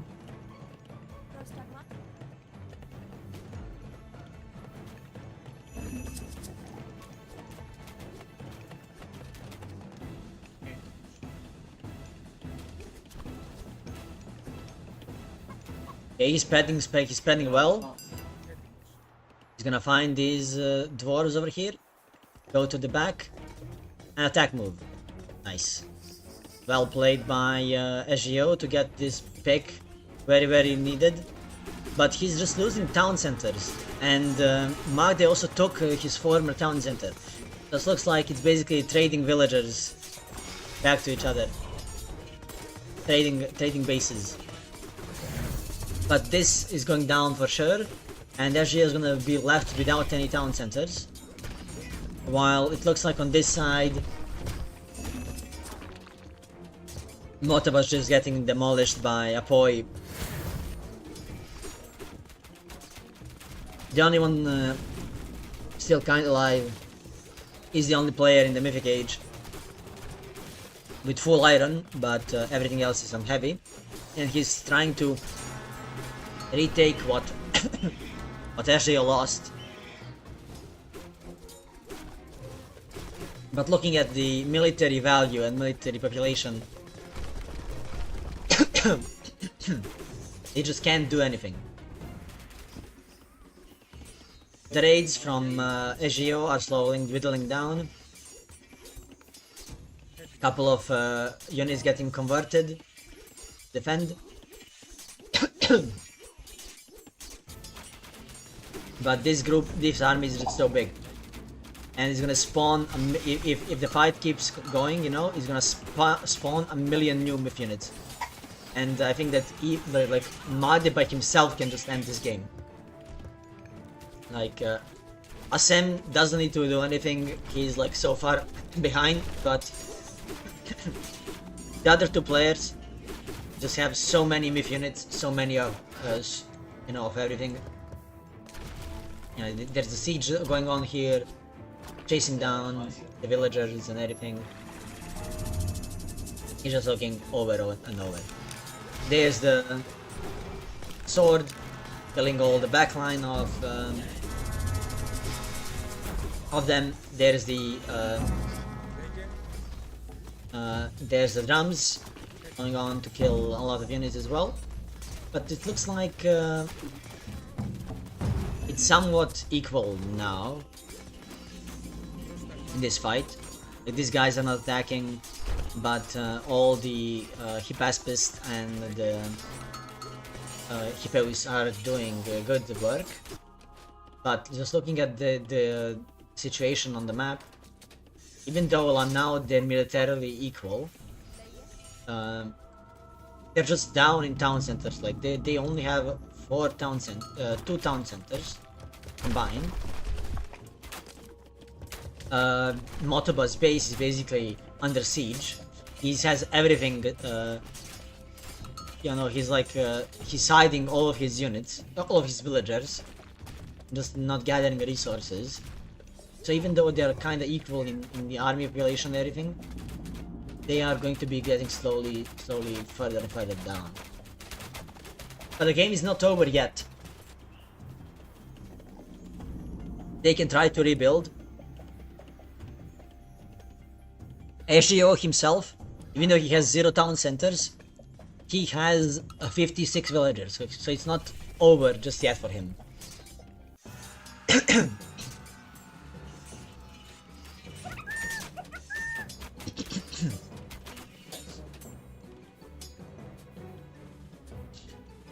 How is the military pop for the red team so much higher, but their army value is so much smaller? I don't know, but still, everything's slowly getting murdered on this side. At least, Motaba is slowly getting demolished. But on this side, Assem is getting killed. Let's see how many villagers does Assem have. Assem has basically the same that SGO has, even though SGO is so far behind everyone else. I mean, he's not behind everyone else, but he was basically destroyed until now. And Motaba looks like he's losing his side against Apoy by a lot, and I guess losing this is gonna hurt him I guess I think that he's losing harder than Assam is losing. Is what's coming into it. And because of that, Apo is just getting town centers on town centers. And he's probably gonna take this town center next. And then he's gonna go here to the base of Apple. And he's gonna take it all for himself as well. And then after he gets shut down, it's gonna be just game over.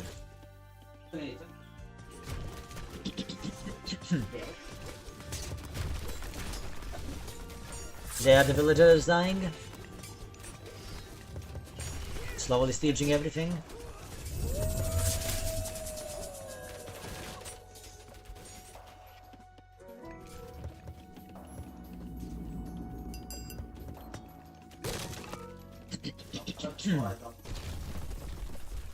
Some idle units, unlucky by my puppy, guess he's too preoccupied. And there's the Mag, they're reaching mythic age to use to idle the villagers here. And they're getting killed by Shinobi as well.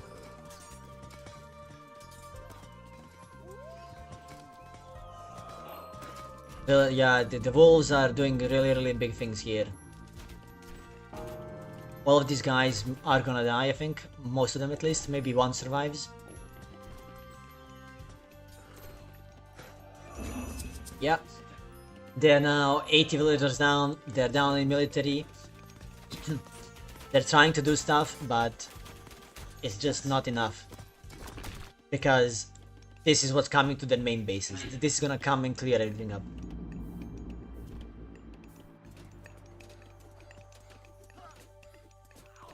A really nice try by SGO. Breaking this wall, killing these villagers. But he needs to kill 80 villagers to make it equal. And he just can't. Topping this town center would be big if he saw it. But the town center from Apple gets stopped. Really good by Motaba, by Ashio.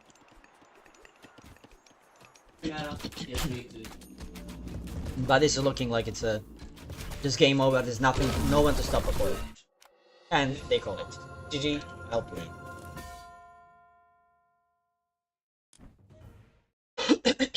My fucking throat hurts.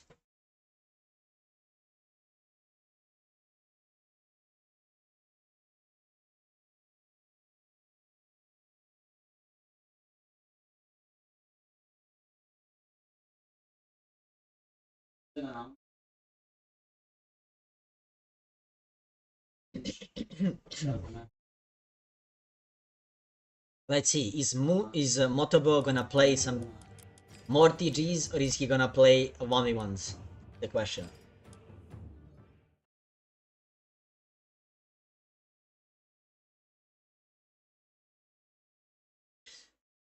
Nice. Okay, then let's wait for Motobo to get his next game and then let's watch him. I'm gonna prepare the Casteru meeting for Motaba.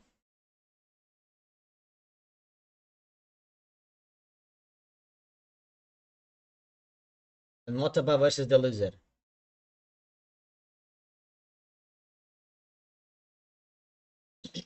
You put unpack. That's full. Love it. Shade the shape. He's Osmando versus Motaba. What's that game? Osmand. That game was so long ago. I would watch the last game that he played, if that's what you want. Against Olympus Wrath. That's the last game he played. If we are waiting for him to start playing new games, we can watch the most recent one.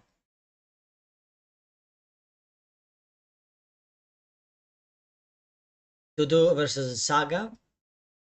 Gato versus Duck Naked. Crackhack versus Grr. Bad Boy versus Metalarian. Okay, Cougar Lover is in the lobby.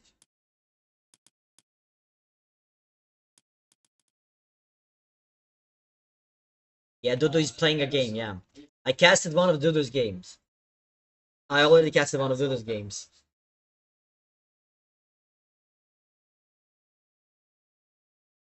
Oh, he started.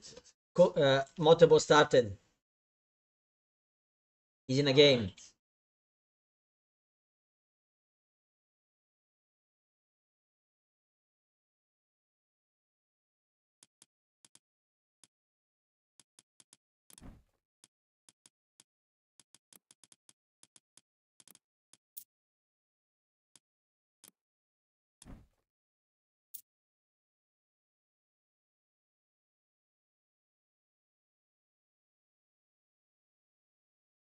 That's fine.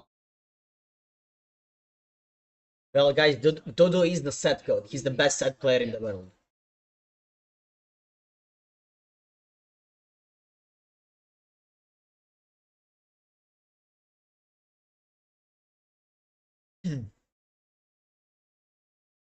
Let's see what's his opponent playing. Playing Freyr, and this is Tsukuyomi. Tsukuyomi, and this one is Freyr.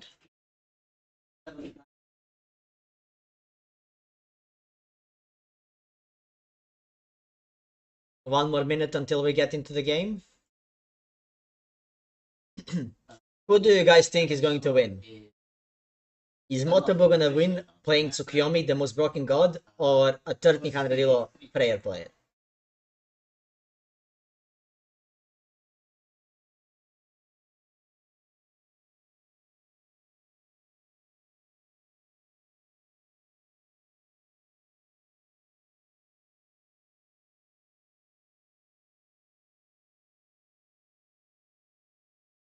He goes pikes. What do you mean pikes?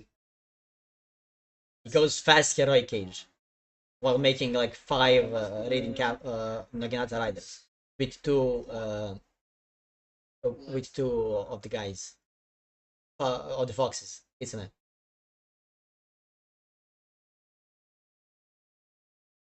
it? I've never seen him make. He always starts with two of the. It's Yari Spearman.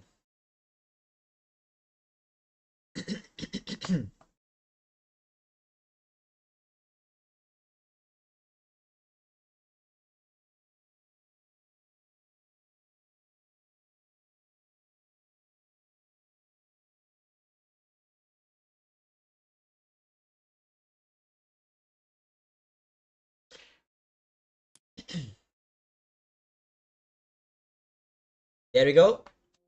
Okay, let me change the colors on the thingy. Red, blue.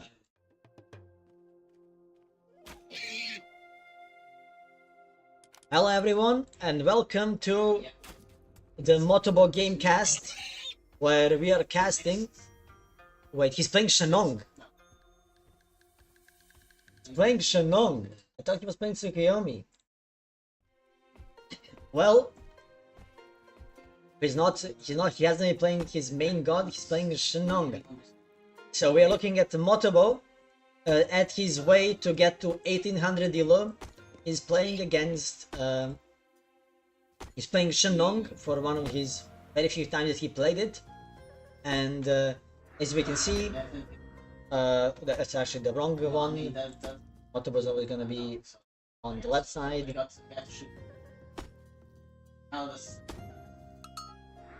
He's playing Shenong.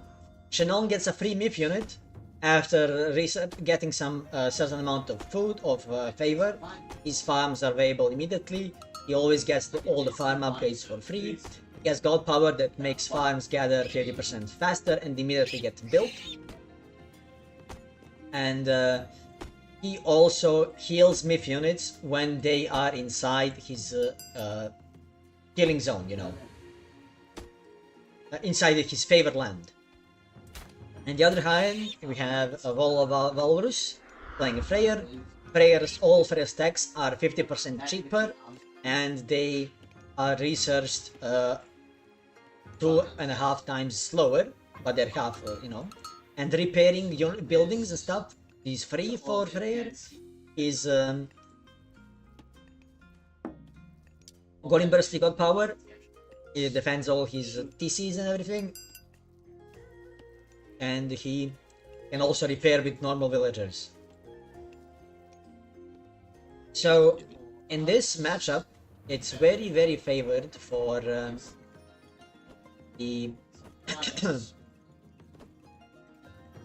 I mean, it's not very, very favored, but it's favored for the Chinese player.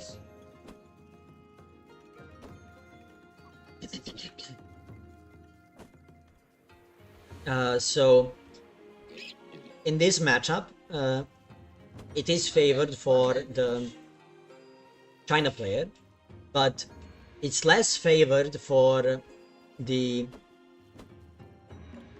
China player against Freyr than it is against any other Norse, because he can go Uller and he can make the palace in Classical Age for free, and then he can start spamming out the counter archer unit.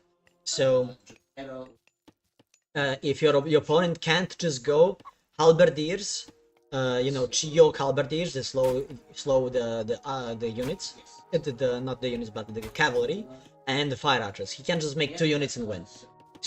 So because of the Huskar that can be made, it's really, really good.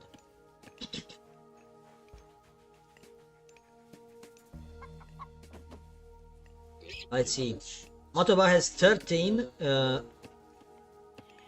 these guys, and this guy has 12. So they are pretty much evenly matched on the...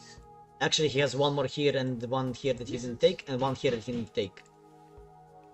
And these guys are not taken yet. But Motoba has a couple more villagers compared to... He's a couple more goats.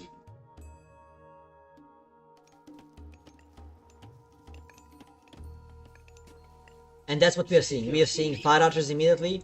We are seeing the Yatsa. And what other myth unit did he get? He's gonna get a Yatsa immediately. The next thing he's gonna get is a Yatsa as well. He's gonna have 2 Yatsas for free running around, just idling this guy.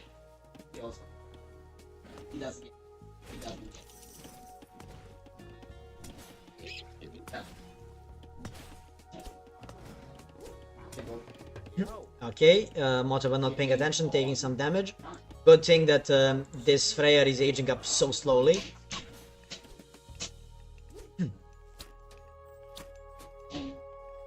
Radili tamo, kucaju. Kucaju, radili tamo.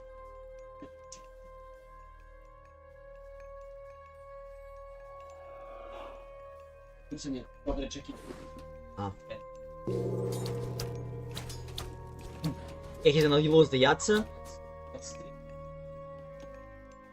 Yeah, this could have been played better by Motoba. For sure, he lost the Yatsa for nothing.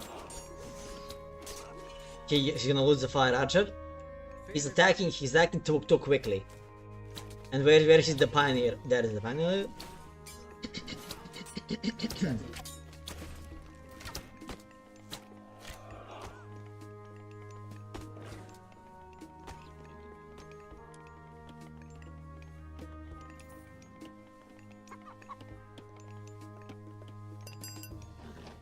Okay, there's the towers from Valrus.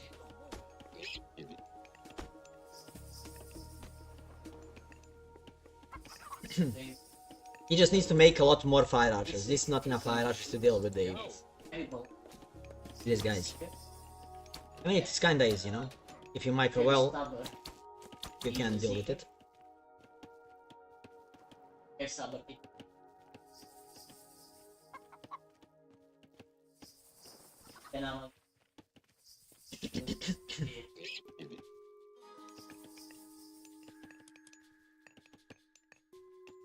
Motobo using the Pioneer ability to scout.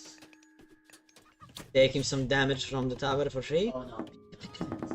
Also, if you guys didn't know,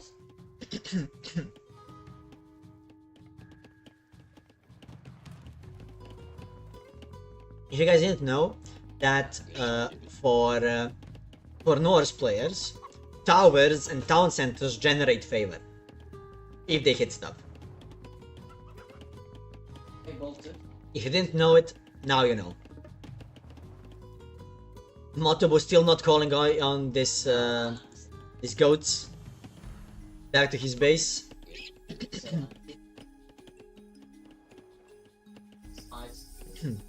Yeah, that's the mistake. He shouldn't be doing it. And also, this is really bad for Motobo. Look at this, guys. Look at this. Motobo didn't get the upgrade. And did you guys know that this upgrade basically makes it so that the researchers in this building are 100% faster, and it costs the same amount as making another one. So, making a second machine workshop is worse than just getting this thing for free, because it immediately researches. It doesn't take any build time or walk time from your units, from your villagers to do it. So it's basically net positive in everything, instead of making a second production building. Just getting the upgrade.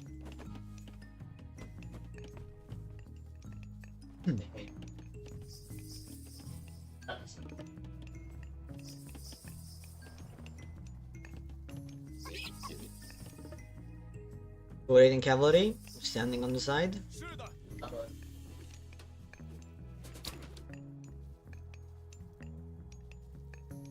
Couple more pioneers. All on nice.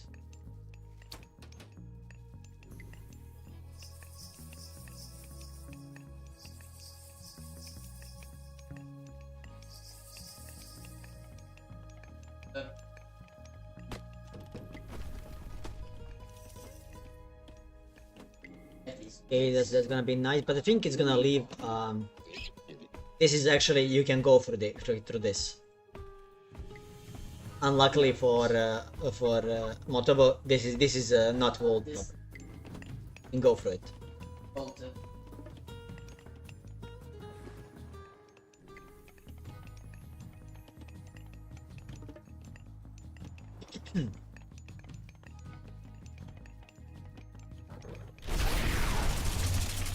Oh, nice forest fire.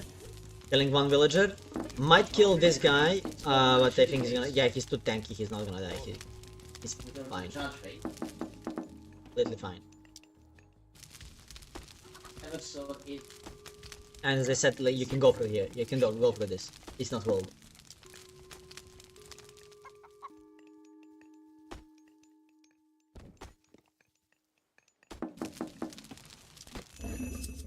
Sadly, he doesn't lose any building here. Like, the forest fire didn't do enough damage to them. So the next fight is going to be a lot in favor of Motaba, because Motaba has counter units, and Motaba also has lightning weapons. But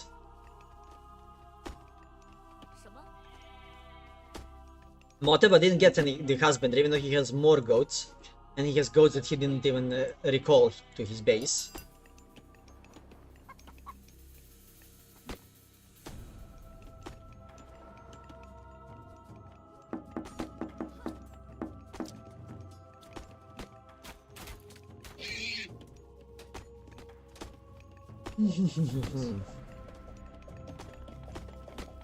Looks like Motaba is switching to go to the heroic age. His economy signals that he's going for the heroic age. Did he make... He didn't.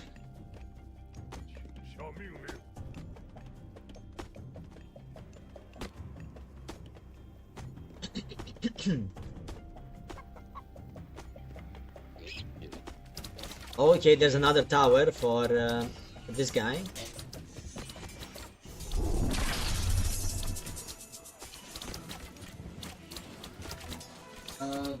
And that's I think a big cleanup for Motaba. He can just continue attacking now, and okay, now he needs to take a couple of these guys and just kill the throwing axeman.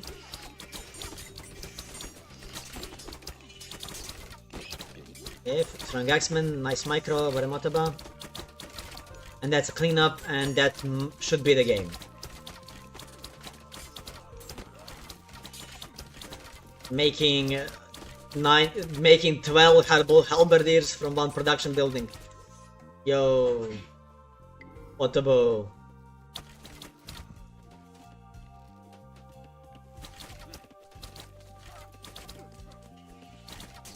Okay, now killing villagers one by one.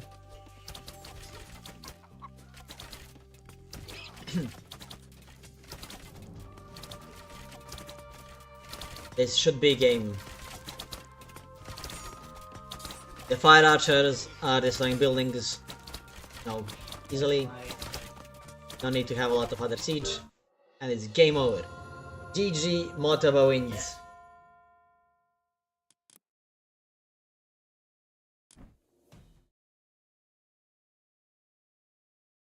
Let's see. Oh, next game should be nice. Motobo is playing against Metalarion. He's playing who's 1700 elo player, and he's playing Poseidon.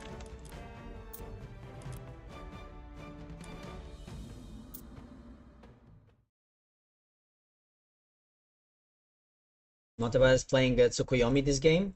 The guy's playing Poseidon. That's what it says over there.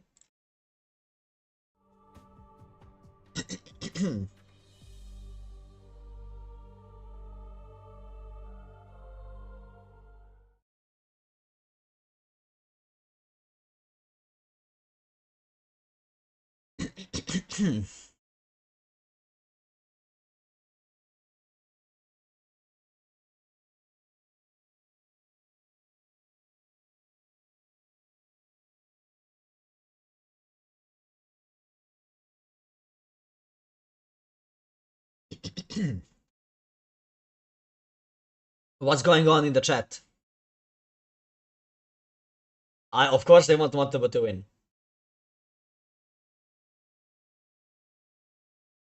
I want Motobo to beat to win.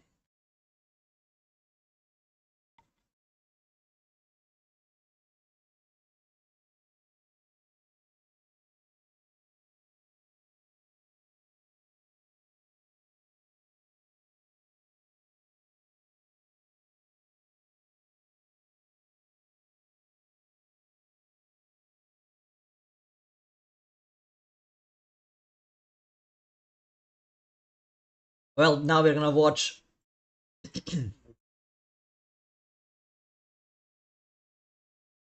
his stats has been like 12 times shared in the chat.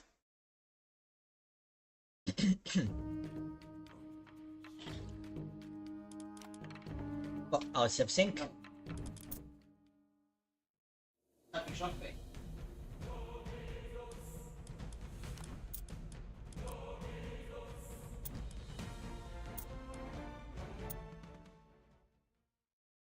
Fuck.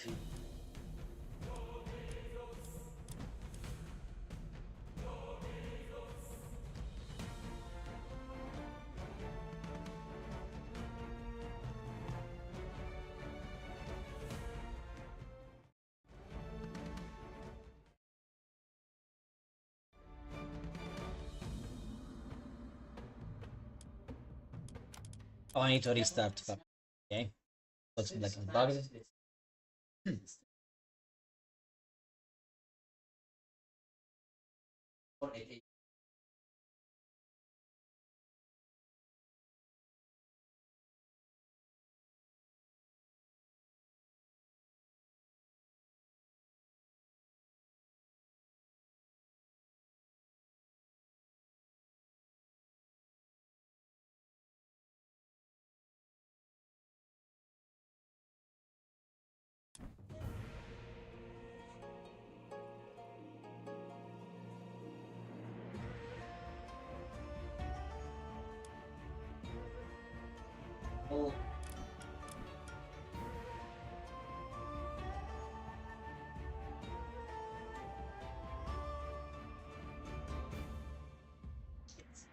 Hit point, we know that you can improve. No, you won like a lot of games in a row. You can just keep winning, you know. And the more you play, the more you will improve, you know. And if you're like playing like one game in like a month, you won't improve, you know. But if you're playing more on a consistent basis, that's when you start improving, you know. Okay, so without further ado, let's begin. In the right corner, in blue color, we have Metallarion. He's the 1700 something Elo player, standing in the way of Motaba, and he's playing Poseidon. Poseidon spawns militia when you destroy his buildings, his cavalry is faster, his stables and markets are cheaper, and that's pretty much it. For Poseidon, he has Lure, which lures hunt from all around the map to your base, and spawn chicken. He also has like a billion techs for the cavalry, so he's his basic strategy for winning against or winning while playing Poseidon is first you tech into cavalry, then your opponent techs into anti-cavalry, and then you tech into even more cavalry, and you win. That's basically what you do. And in the left color, in the left side, in the red color, we have our boy Motaba playing Tsukuyomi. Tsukuyomi gains Bushido by fighting and by researching technologies. And for each tier that he gets, his cavalry deals more damage. Also, Tsukuyomi, as a god power that researches all technologies in a building for free. So, the plan for a Japanese player is to go to, for a Tsukuyomi player, is to get to Heroic Age, use his god power on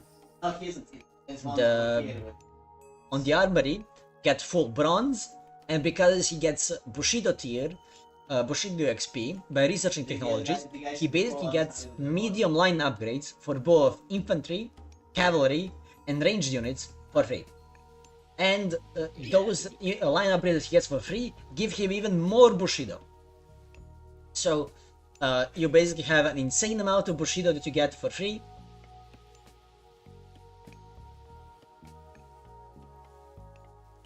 And you have like an insane amount of resource value that you get for free, you know.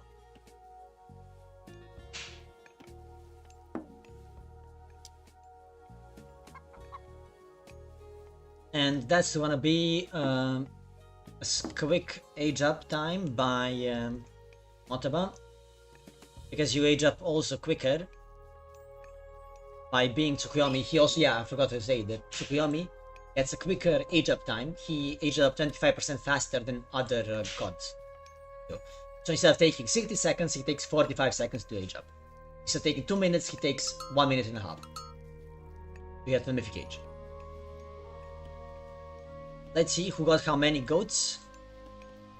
That's 8 goats, and that's 11 goats for our main man, and that's also 11 goats for the opposition. Actually, that's 14 goats for Motaba.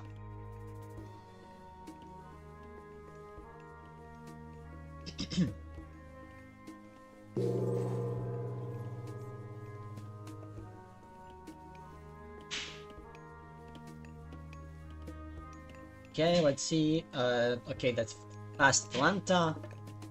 And that's this thing. House coming up. He's not making. Okay, he's making a stable. And he has one guy on favor. So he might be making some. He's either going to go and get the technologies for the cavalry pretty quickly, or he's going to go to make like an extra center or something.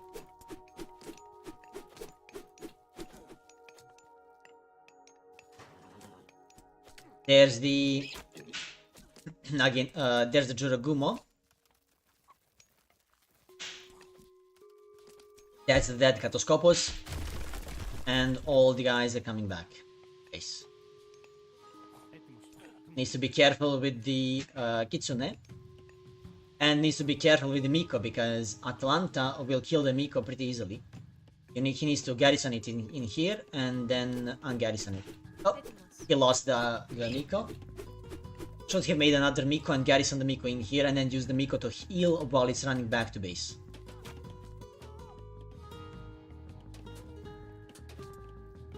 That's almost a dead villager.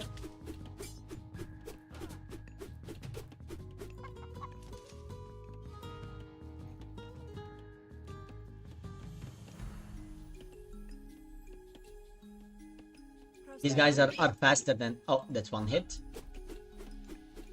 He didn't lose the will. He saved it by 1 HP. Look at this. He didn't lose villagers, he lost a Miko. That's what he lost. He could have saved it if he garrisoned the Miko, but he was just standing next to the town, next to the tower for like 2 seconds. A villager being idle.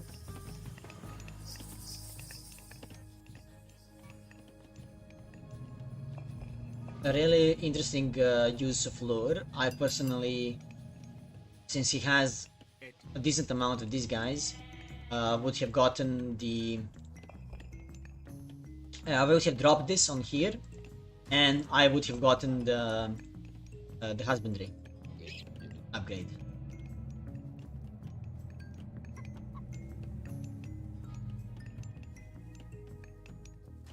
Okay, those are the... he can kill this guy for free, but he doesn't. He lost 1 for 1. So, basically, that means that he needs to... he's going to be down in army until enough time passes that what that one villager would have gathered is this basically this amount of resources. That's 115 resources.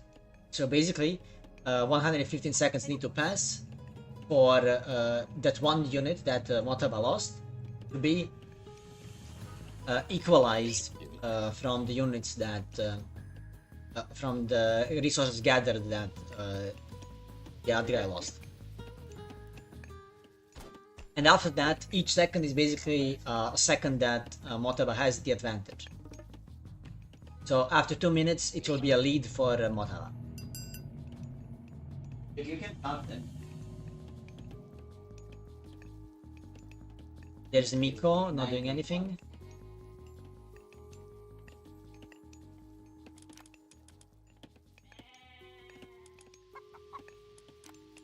They Okay, that's he can kill a 2 villagers here at least, I think. Actually, he can't kill anything. Nice try, but he needed 3 to body block better. Deal more damage. If he didn't lose that one, he probably kills someone.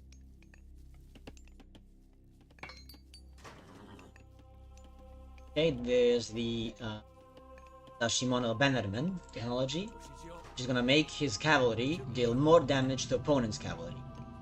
And we can see that the opponent, the other guy, has regenerating cavalry now and cavalry more HP, so he has actually better cavalry at the moment.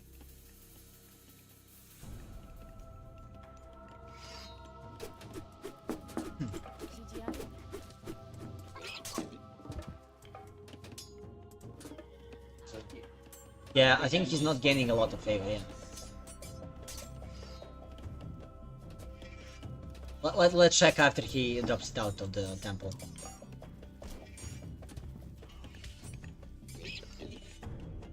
We can check after he ungarrisons how much he was getting, but I assume since now he's losing this wood line and everything, he's probably gathering around 0.6 or 0.06 or 0.05, I guess.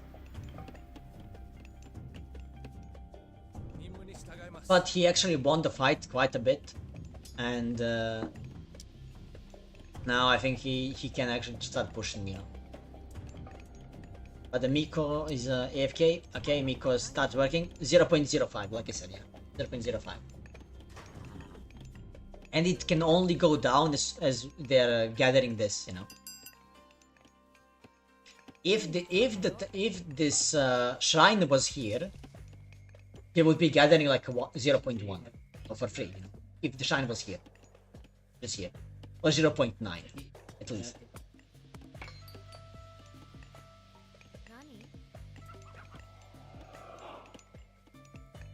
There's the heroic age coming up from from Motaba.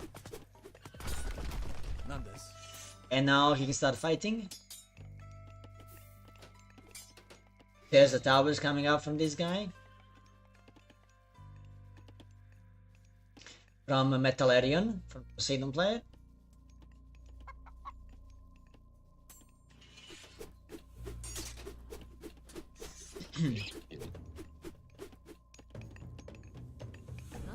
There's the Miko. Yeah, he's making it here. Which I guess is fine. Probably would have been better if he's... I guess it doesn't matter. It is what it is. Okay, and now he got the Sashimono Bannerman, so his guys deal 20% more damage and have more HP. 10% more HP, so now they're really strong. He's also researching all the upgrades from the armory, so he's gonna get... And he's also researching hand-axe pickaxe. So, yeah, he now got free medium upgrade for his cavalry. I think he didn't have it before. And after this, he's gonna be really close to having the Bushido, full Bushido, to the next stage. And now he's just spamming out more Naginata Riders and Unicorn Archers. He also made the Shogun, so it's pretty much safe to say that now it's gonna be really in favor of Motaba. I don't think he has enough. The Metallarian doesn't have enough army so that the bronze useful. The bronze won't be useful at all. He just doesn't have enough of an armory. Not enough an armory, but he doesn't have enough units for it. And he's also gonna be down in armory upgrades and everything. There it is. All bronze. Almost halfway to free champion, to free bronze, to free heavy. And now he's preparing to attack. Just take the fight in the main base.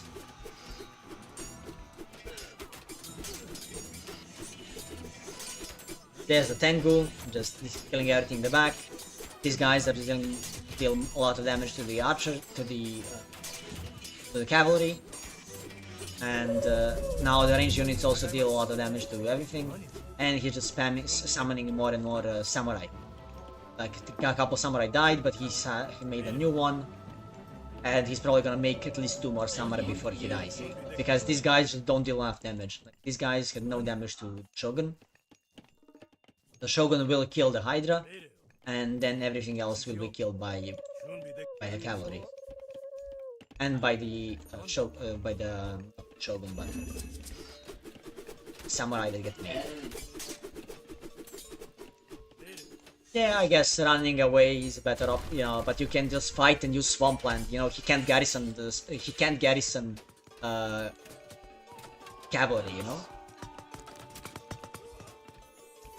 His house as well, and you can't garrison cavalry, so he can just like drop the Swampland here and fight because all the units can't go inside the town center.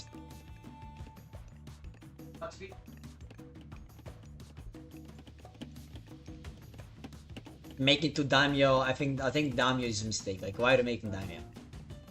Like, you only need to kill 1 Hydra and you have the Shogun. And you have your own Tengu. What are you doing?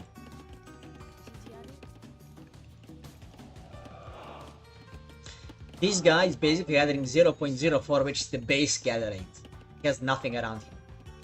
See this? There's nothing. So funny.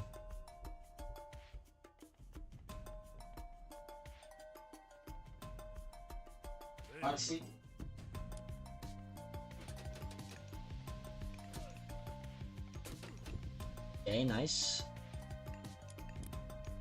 I didn't get lifesteal yet, but I don't think even if he had lifesteal, it would change anything.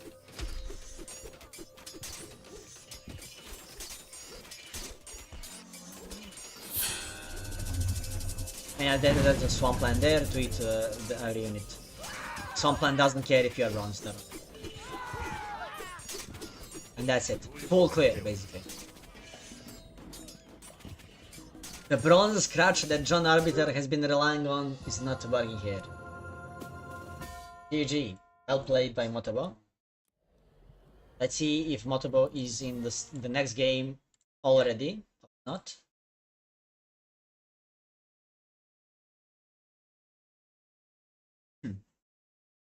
Don't see him in a game.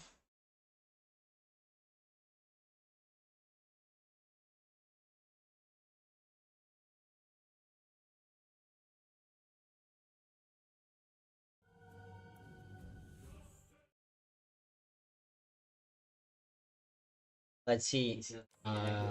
Here. Motoboy main menu. Maybe he's getting something to eat.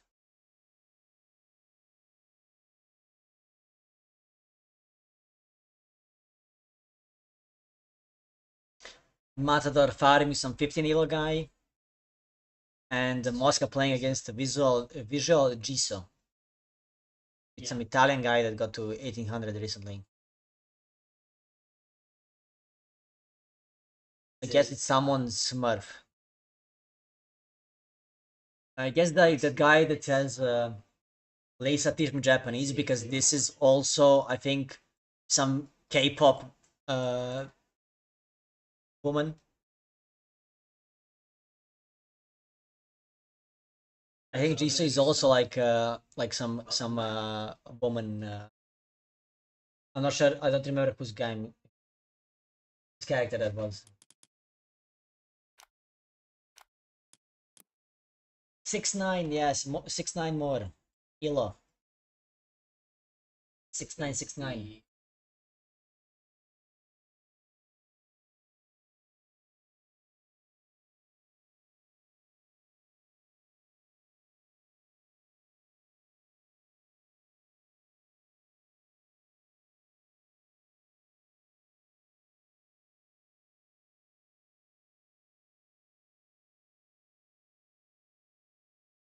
I clicked the wrong button. But it's fine.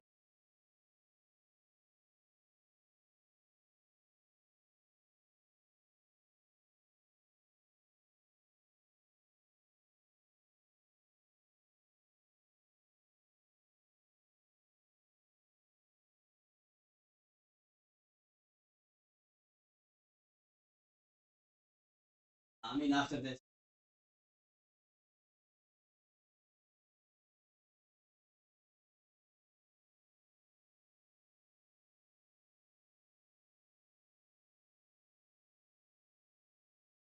Okay.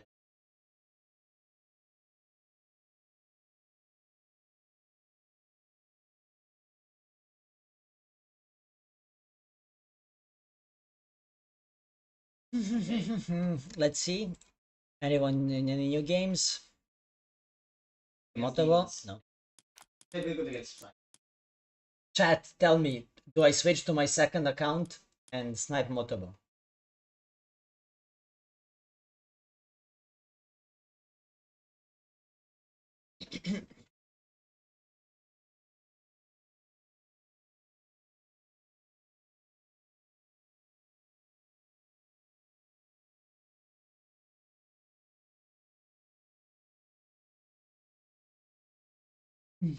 You guys want me to keep Motobo down instead of lifting him up? You guys don't want Motobo to succeed?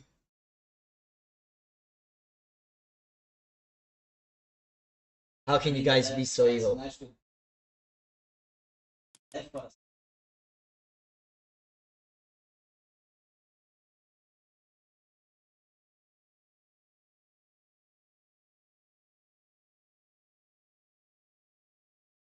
I mean, he was on a timer. He only had like a few days, you know?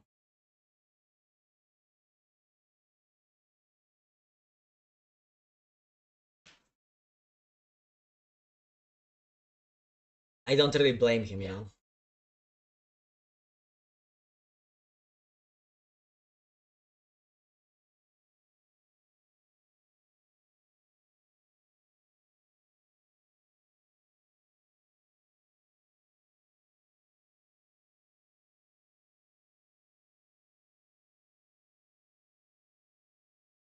I guess we can watch another game while Motobo is still not in game.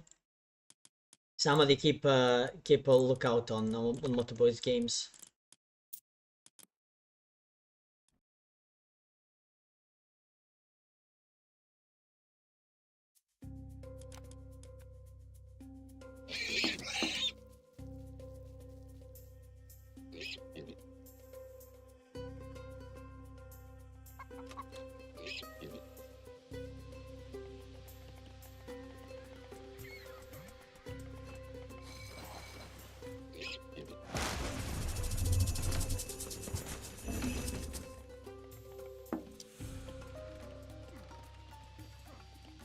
Mosca doing a 2-dock build order.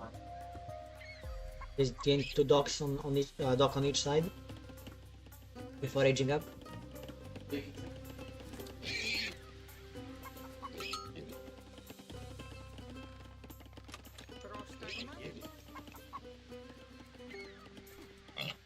This guy survived barely. The Scopus almost killed him. Okay, there's another dock. The bottom. And they basically went 9 ships here, 9 ships here, while Moscow has 6 more ships here already. And he's gonna get 9 ships, and he's getting a dock as well. Okay, this dock is getting murdered already. They both are aging up super late. Like, what is this? Moscow is aging up like as close to 6 minutes. Look at this. Moscow's aging up at like 5 minutes and 50.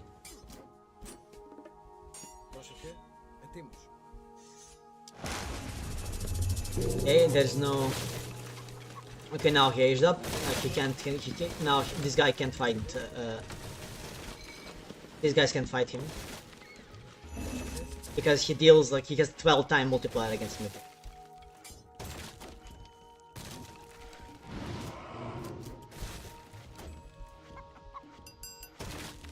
Okay. And they are getting ready to fight on this side. Well, all these ships on this side are useless. He should be able to just kill them. Oh, does he see this dock coming up here? Because this dock will make it so that all the ships can start working again.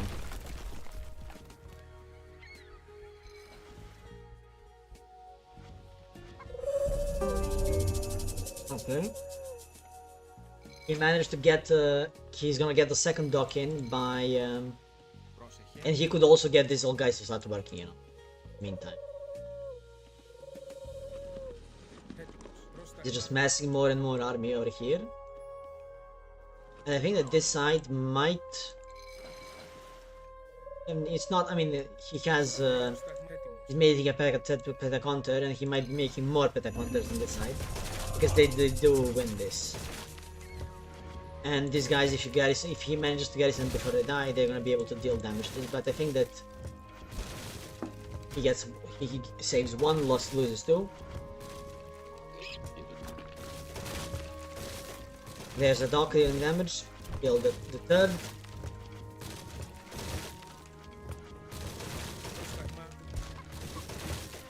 This guy dealing a lot of damage for a guy with 25 HP left. The triremes murdering the fire ships. And the Planta dying. The Centaur here almost gets killed and he's gonna get killed by it. He gets sniped as well. The militia are getting chased down. And on this side, Mosca wins. Mosca has the will lead now. Because all the ships that he has on both sides. He's kinda down on ships here, but I don't think it changes anything because he's gonna be pushing these guys from here. Because it's gonna be 9 and 9 on this side. And he gets 9 here. He's slowly destroying these guys down. Yes.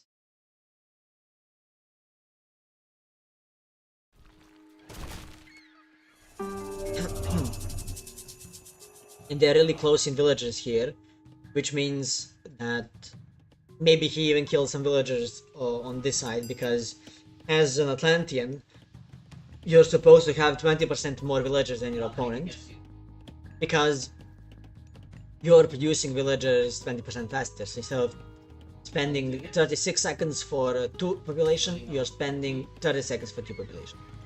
And I think that's pretty much like what we are seeing here. It's that difference.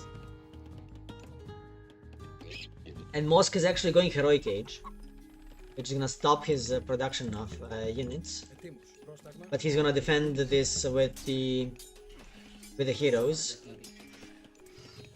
Through small Prometheans. Then here, losing the hero Monmilo. There's the town center killing it. And this guy's gonna die. Very, very unlucky. Would have Michael better if this guy was still attacking. He would have killed him. And there's the fight back on this side by the Kronos player.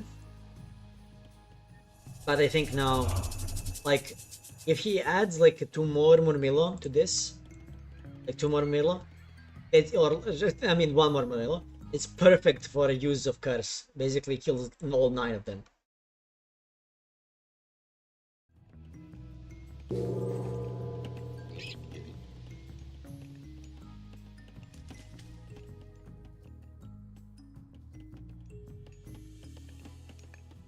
And there are the Scylla's. Scylla here and Scylla here.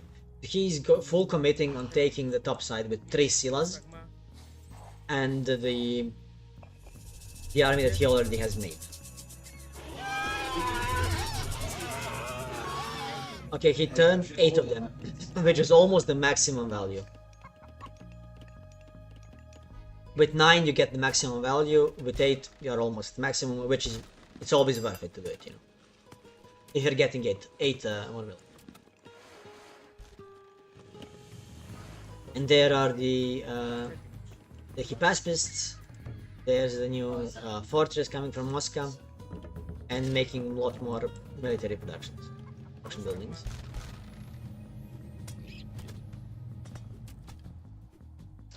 The Scyllas just demolishing everything here.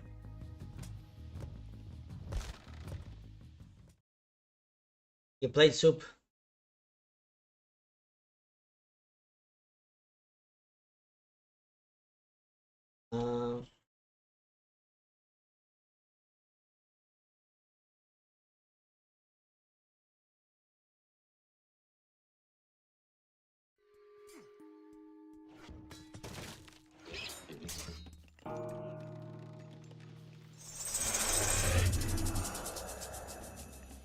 Okay, that's a dead lion. Immediately getting traded back, or not. I guess he took the Axeman, Samurai, and he Hypaspist. Really good. Does it give Fanatics extra damage? No, it's Carabalista. Okay. The Arcus coming in from the Kronos player. As we can see, the whole top side has been cleared by the Mosca. He's making more docks, and he's gonna take the whole 18 fishing spots that are on there.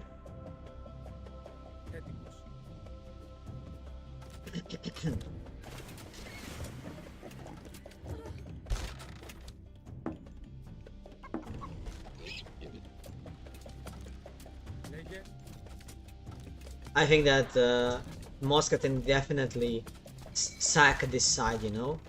Like just saying, okay, I'm gonna sit back, do nothing with this. I'm still gathering the resources with these 6 fission ships, right?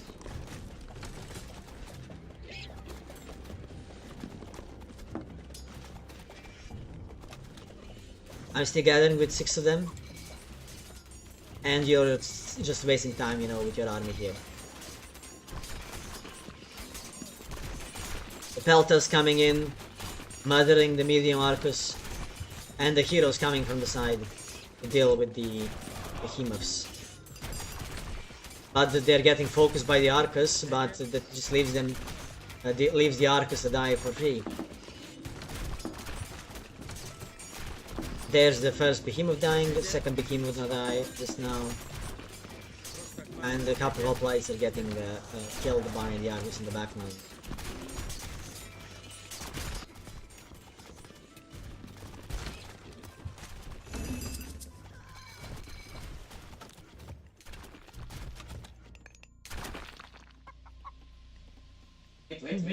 Wait.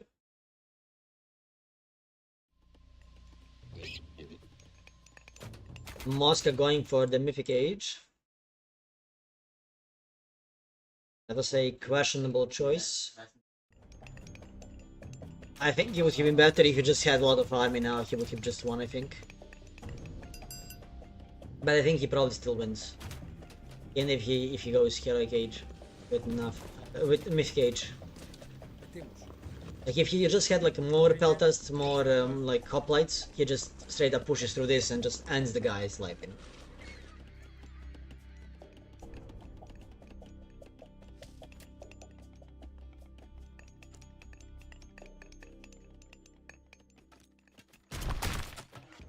But now I guess the game's gonna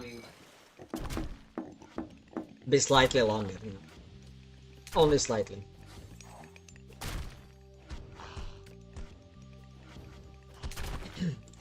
He needs to just click on these guys because they take more damage from the type of damage that he does. You know, both crush and both crush and and hack. See if he will get the next head quicker.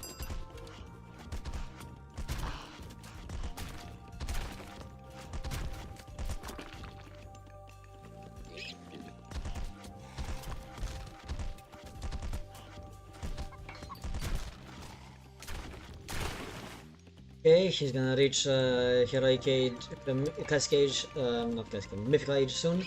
And he's gonna get full iron in like 2 seconds. He's also full, you know, like full armory. He's getting the champion for infantry. Full bronze, full iron gonna come. And then, because he's already on full pop, he's just making more town centers and going for the attack. And it's GG. GG easy for... Oh, damn. Mosca versus Matador. If Mota was not in game, we can cast that. Yeah, Mota was not playing. But let's cast that game and let's cast it seriously.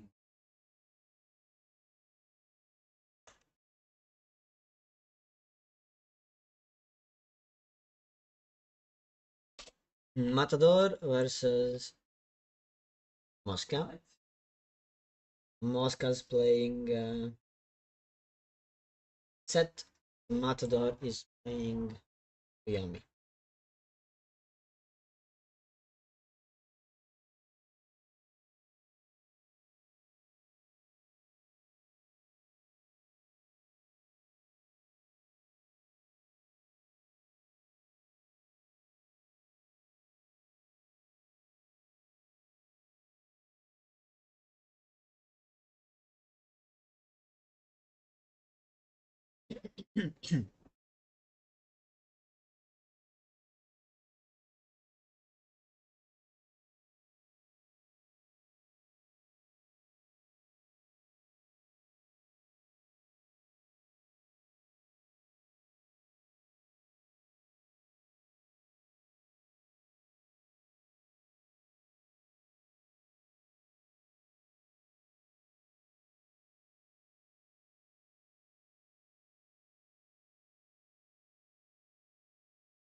Hello everyone, it's me, DoD DarthNox, here to present, casting a game with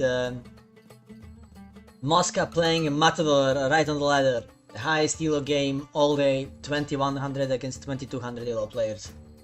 Right on top of the ladder. They are both of them are in top 5 on the ladder, I believe. Matador is 4th and Mosca is 3rd. Matador is 3rd and Mosca is 1st. So top 3 guys, top 1st and 3rd guy on the ladder playing against each other. And as we can see, in the top, not in the top corner, but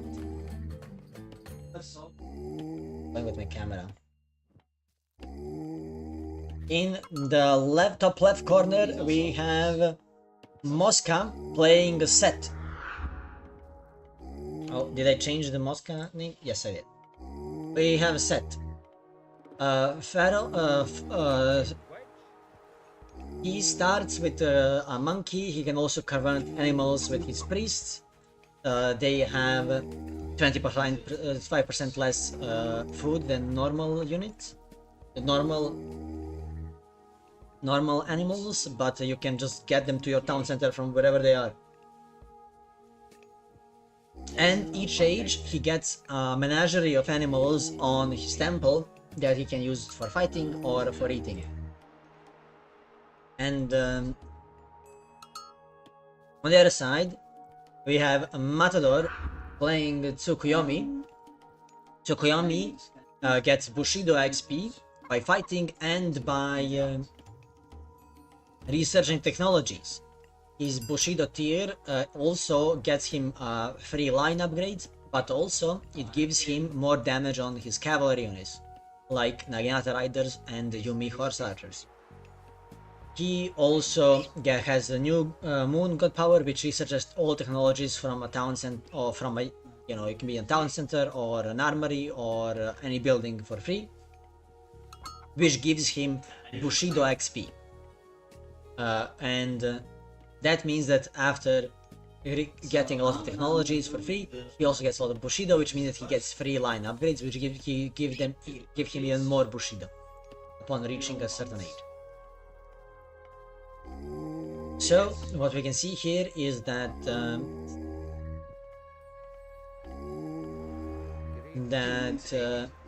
Mosca is getting the rhinos from the side. He's gonna get them to his base, so he's also scouting with them, and he's probably gonna be getting all these guys as well closer to his base. I would be, if I was him, I would be getting like these guys, and I'd place like the Heroic Age and Migdol here, so I can secure my second gold mine and the second board without needing to go further in. If you get these guys, if you convert these guys, then these guys are kind of far from your Migdol that you want to place here, right?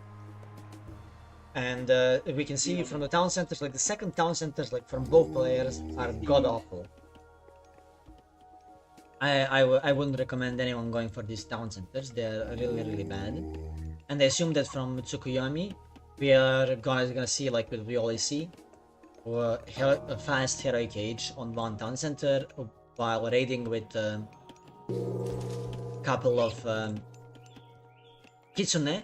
Yeah, I forgot that Tsukuyomi gets one free Kitsune after he ages up on the Heroic Age. To each age. So now he gets 2 that he got to the classical age. By researching this, it means that Wisdom of the 9 increases the movement speed double, like increases the movement speed twice. So with 2 Kitsune, if you don't lose any of them, and you get Naginata Riders, and Naginata Riders get double speed boost. Oh no, these guys did. Nice using Jogumo to defend against the Anubite, but the Anubite is going well. Might lose the unit, he doesn't. Should where's the, okay, there's the Miko getting the 30% damage for villagers. I don't really like that for any of the players. You don't really need it. More pigs, less siege population, cost of aging up being decreased is really good for Tsukuyomi because he wants to go for a fast next Helicage. And we have gold trickle rate, which is really good for both players. That also gives some favor.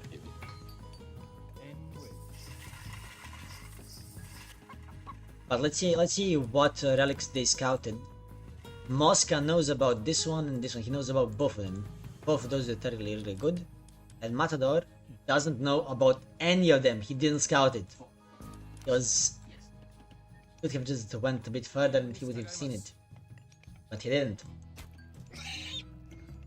We see that he should have pulled this further in. But it is what it is. And there are the Anubites and the Spearmen coming here from Moscow. Yep, almost got him, but they're well defended by Matador.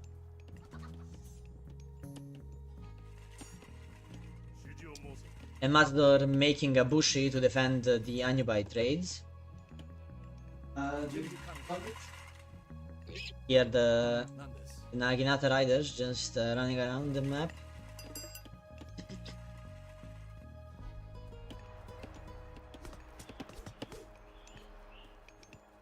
Let's see if he's gonna be really good reaction time by Moscan to build back his units, his villagers. And also this, making a wall, passing through the wall so that he can save the villager from dying even though it was building a house.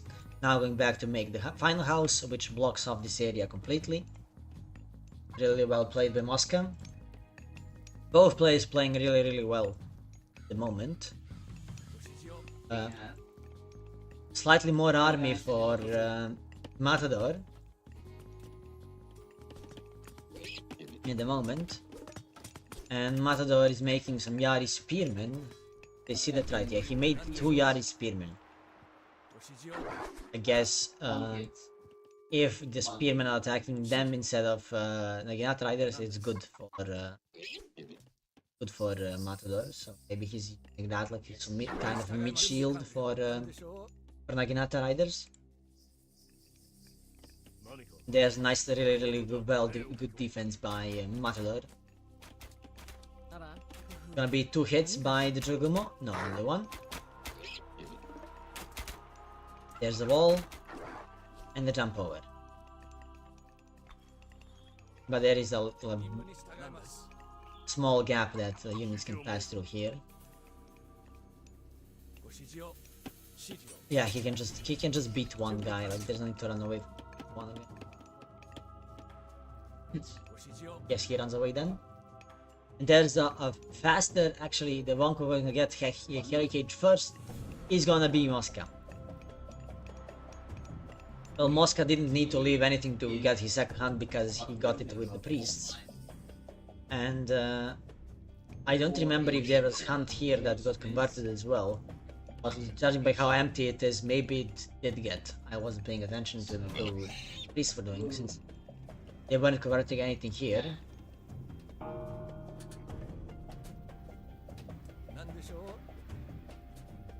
There are the crocodiles, the giraffes, and the scorpion man. There's the Migdal coming up. Naked Migdal. I would have, think would have been better if it was Migdal here, but I guess moving villagers from like here or wherever they were here was kinda didn't want to do it because he would need to go here and then here. All this is closer, I guess. I guess he wanted to go close to where the closer path was. One dead villager. One dead villager for 3 Naginata, or 3 or 4 Naginata riders. And I think he's gonna save the Kitsune. But that means that for that to pay off, because he only killed 1 villager, that means that he needs to generate a lot more resources. wait a lot of, spend a lot of time, while being ahead of villager. But because he actually ages up faster, he's not gonna be resources down, even though, villager down, even though he's aging up. He's gonna be actually villager ahead. He should be one villager ahead. He should probably be two, but he lost the villager himself somewhere. There it is. Next stage, researching all the upgrades.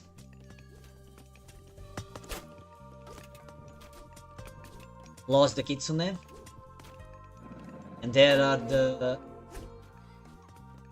Now from Amygdala Stronghold we're gonna see Camel Riders and all the other stuff. Like Chariot Archers and Camels. But there's 4 Yari Spearmen that were made by Matador. Which is really good from, he's gonna be good in this case for him. They are countered by the Chariot Archer, but he doesn't have that many Chariot Archers at the moment. And we're gonna see a Swampland. We might see more Tengu, because he has a lot of resources for Tengu. He has a lot of favor, and he's gonna be generating a lot of food, not a lot of food. So along the Naginata Riders and Yumi Horse Archers, we might see plenty of Tengu. Or he might even use it to cast like a Swampland, and then in a second fight cast a second Swampland. We'll see what he decides.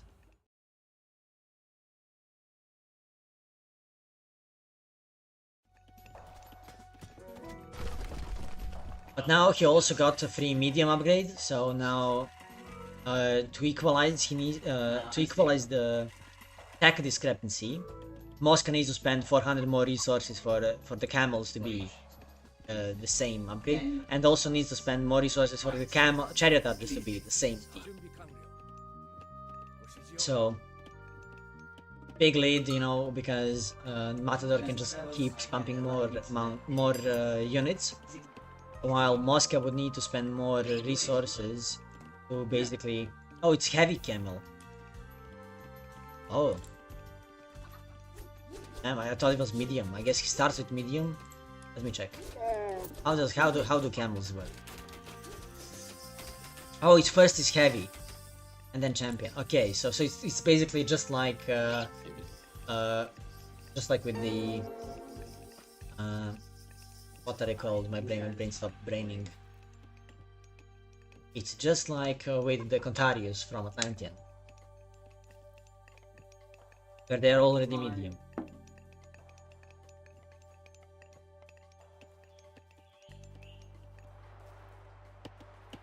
There's a Shimono Bannerman for Matador. So now his Yumiko Archer did more damage to both Camel Riders and Chariot Archers. And he's also Nayatra Riders are somewhat comparable to the Camel Riders because they have the 20% more damage. They're not as bad in comparison.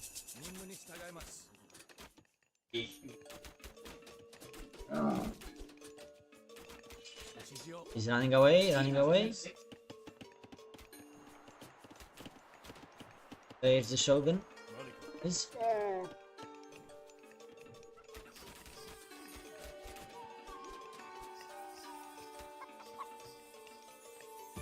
There's a Tengu upgrade. We're probably gonna see 2 more Tengus being made right now. There's a first Tengu, and we're gonna see a second Tengu definitely, with a remaining favor.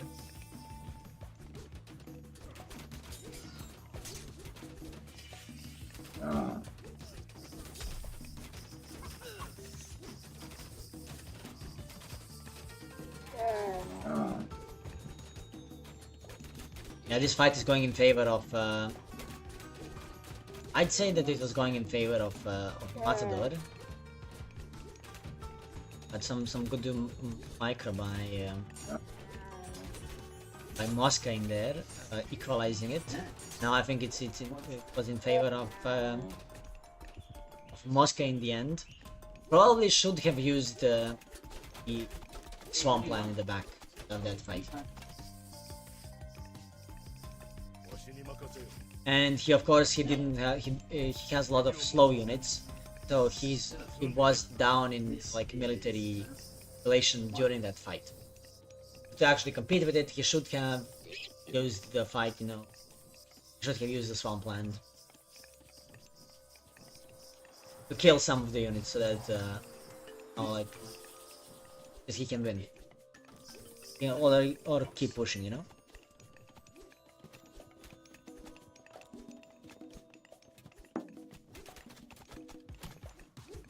Okay.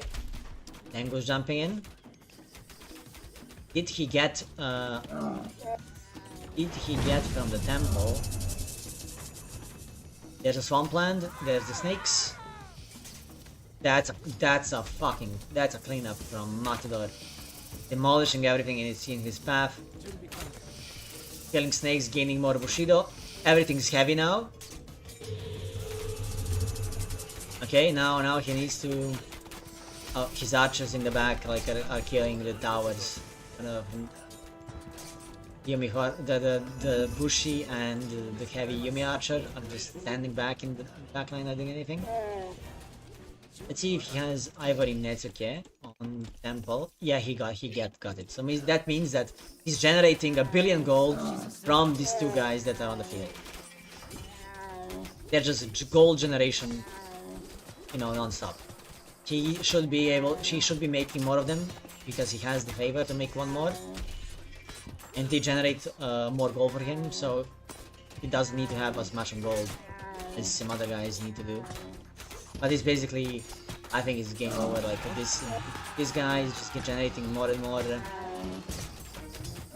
more guys, more Bushi, more not Bushi, more samurai, and the chariot archers don't deal enough damage. That's pretty much it. It's game over.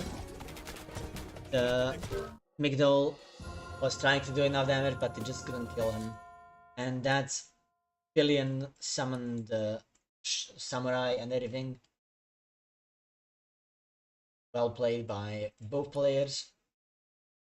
These fights were really, really close, but just after the swampland, you don't like. After swampland just ate too many units for the swampland and Plague of Serpents to equalize it. Just couldn't. And then all the extra resources banned by the Shogun, and all the counter units like the camels and the chariot archers, they don't deal that much damage to the Shogun because Shogun is just a hero unit. Very nice. Well played by both of them. That's it. Let's see, did Motobo start his games? The lobbies.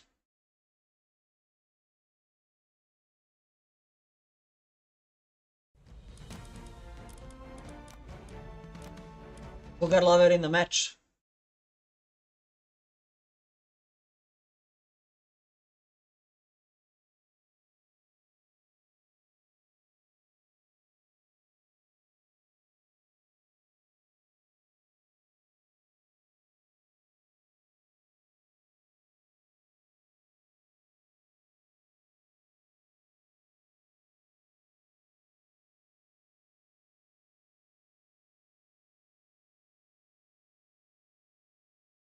Cougar Lover beat Moose a minute ago. Like, let's download that game and see what happened. We didn't watch it because we were watching another game.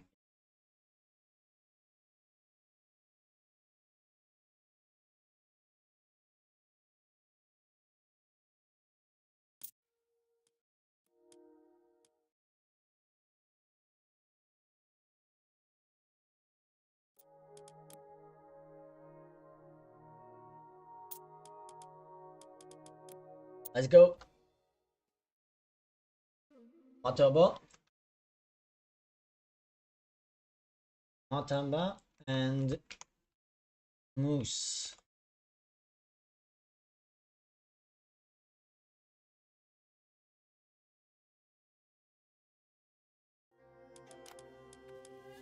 Another game of our hero Motaba climbing to the to 1800 elo, and he's playing against Moose. He's playing Tsukuyomi, as we all know. Tsukuyomi gains Bushido by researching technologies and fighting. His Bushido also gives him more damage to his cavalry units. He ages up faster, gets an extra Kitsune after he reaches in each age. And in the bottom side we have Moose playing Zeus in the red color, and Zeus starts with 10 extra favor. He generates favor 20% faster. His hoplites are a lot faster, they are 4.9 speed, and his infantry units deal 50% damage more to buildings. I think it was 50, maybe it's more now because the buildings got like buffed. But he does get more damage to buildings. Let's check how much he actually does get. It doesn't say. Thingy. Anyway, let's speed up the beginning. Okay, that appears to be a relatively early age up from Moose, and Moose might be even going for a centaur spam, or for the spam of, or maybe he might be spamming a Minotaurs. We'll see. Probably doesn't want to allow our Tsukuyomi player Bataba to go to the heroic age for free, and to deal a lot, you know, to just get the free lead that he can get by just going for heroic age. So he's going for he's actually aging up relatively late, but he's aging up with a lot of favor. He's aging up by having a lot of wood, so he's gonna be spamming out those centaur. He's also making heroes, and the problem here, the one problem that I think Moose did at the moment is Moose didn't have like, he made two centaurs, but his first centaur didn't immediately go to the opponent's base. Like, the starting centaur should immediately go to your opponent's base, and then your second centaur also go to the opponent's base like the heroes. So you're basically just in the opponent's base immediately the moment you start playing the game, right?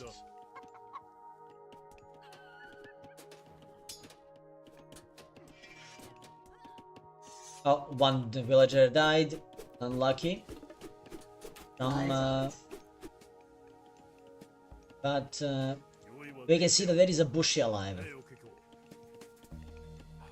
To deal with that Bushi, he needs to either kill him with like Zeus or whatever, but he needs to just go around and stop this. Like, you shouldn't allow this farming to go outside. You should just run around the base, see where all the resources are, if he didn't already. Let's see. He knows this, and he knows that there's a watermill here. So he should have went here and stopped it with the centaur by just using their ability once. And then they would be forced to walk in, and with 3 centaur you can just murder completely the opponent's like villagers. He probably could kill at least 2 villagers here if he just went here and attacked while all the army was here.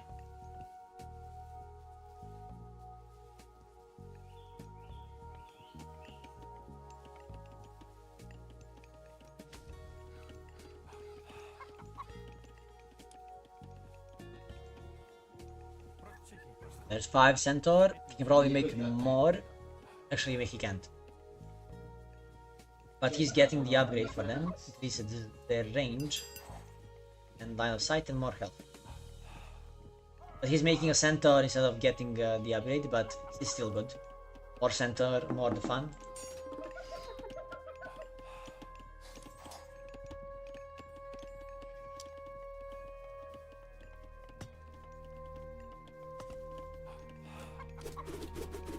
One villager dead. If he did that while everyone is here, he would have been so far ahead. He would have killed at least 2 more villagers.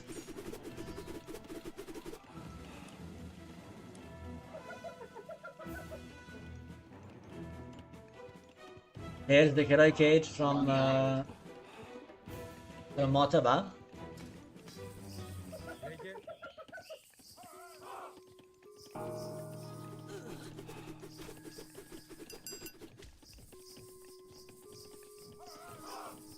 There's more stables.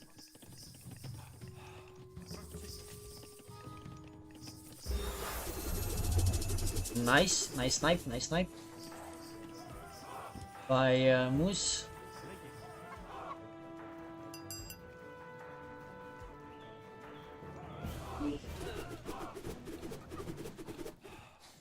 But Moose is basically, even though Motaba went next stage, he's only like 2 villagers down. And there's the Shogun just chasing everything down. And didn't even have to use the swampland.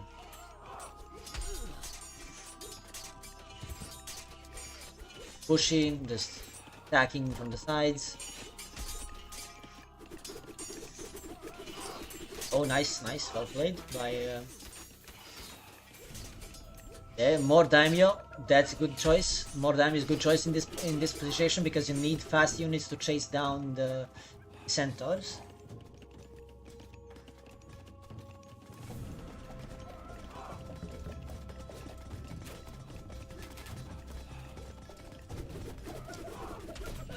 Nice use of the centaur's ability over here.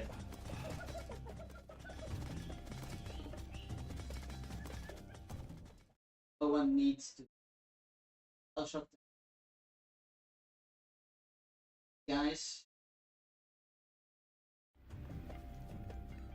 Nice walls by Motaba.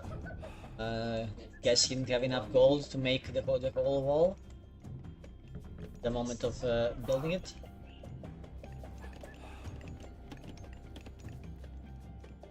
A lot of unspent wood for Moose. Really struggling. But he has a bunch of centaur that are trying to do their job. Closest to centaur to the Bushi.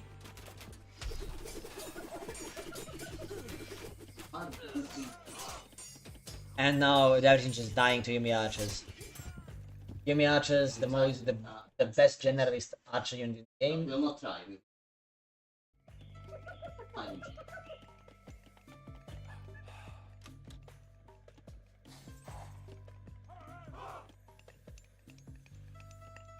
That will be.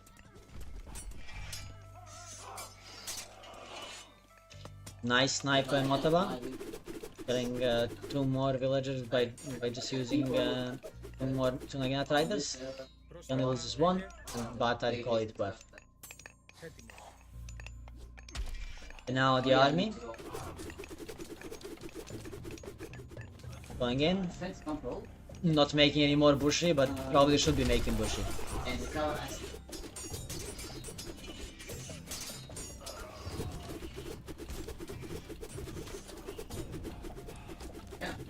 Yeah, having these guys is good, but they're not really fast enough to chase these guys. And that's a GG. Called by Moose. And Motaba gets 1 step closer to reaching the next, the 1800 elo mark.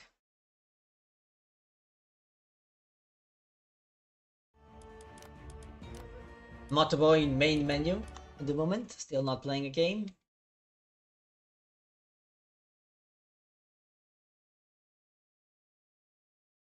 he is probably most.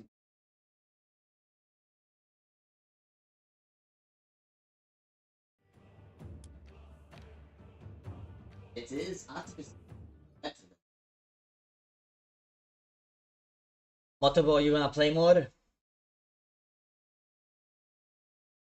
No, Rex got the lead. He's not Legends anymore.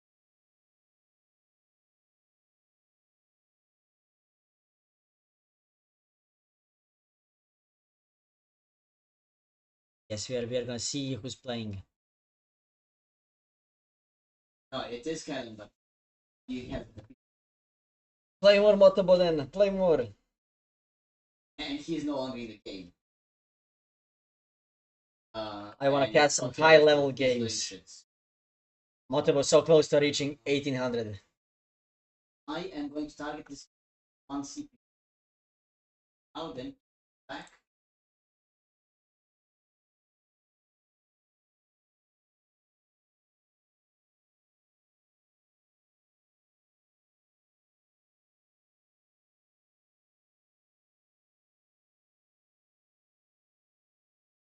Oh, 8.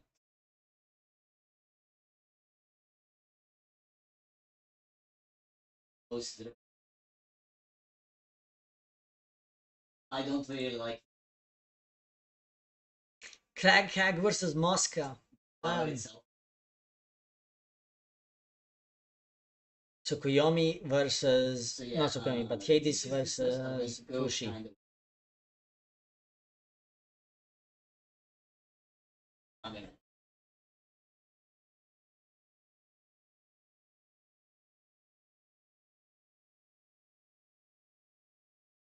Otobori, we're gonna get a game soon, or should I cast I think- Mosca versus Crag Hag? Oh wait.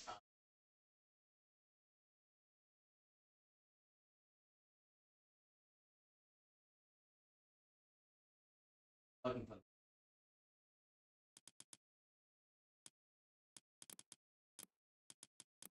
Button. Oh, I was. Yeah, let's change the Crag Hag playing Hades versus Mosca playing Mosca playing.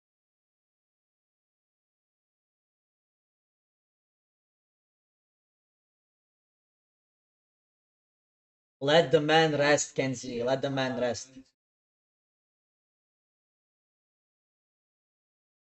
He is halfway there, you know. He's almost he's like 1740 now. 1747, I think.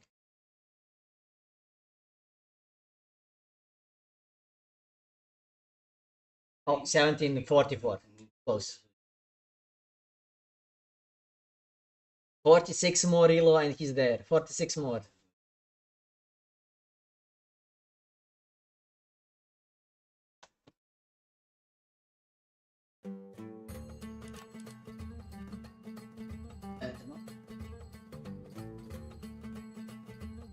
Hello and welcome to another cast where in the right corners we have our one and only Crag Hag from DoD playing Hades. As you guys know, Hades has his units that die, revive as like shades on MIF units that can be killed relatively quickly. He gets Sentinel God Power, which makes a wall of defenses around his town centers or fortresses. He also gets a technology which increases his gold generation by 2 per second. Basically having having 2.5 villagers on gold for free. Also, what we have is he researches and gets burning pitch and ballistics for free after he gets to heroic age and mythical age, and his archers and town centers and towers all have 2 more range. And on the other side we have Mosca, current rank 1 player I believe, playing Fushi. Fushi has yin and yang. That means that for 4 minutes he generates more resources and then 4 minutes he deals 10% more damage.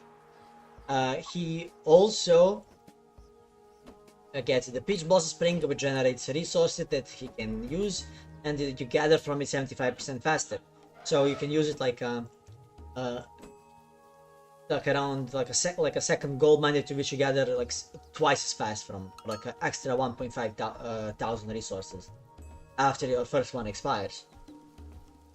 Also, he gets an extra hero that others don't. He has Nesha, which is really fast, deals like burning damage after he attacks, and is all in all really good unit for basically everything. And we can see that he's actually going. Moscow is going for a really fast advance at so at 2 minutes and like he's gonna advance like at 3:32, 33 seconds. Skipping that, he had enough favor, so if he wanted to, he probably could have went for a third Kwafu in Heroic Classical Age, but he would then get in a Heroic Age, but then he would have like about 4 minutes advance time, and we can see that our guy Craghag hasn't, he clicked age up at 4 minutes. So if Mosca did it, he would have advanced like 18 seconds after. I mean, not really 18 seconds, but 15 seconds later than Craghag. But he would have had one more Kwafu during the next age, during the age of period. But he decides against it. And I think it probably would have been better if he had done it, because if he had done it, he probably would have had enough resources to just straight up like run for a fast second Townsend or something.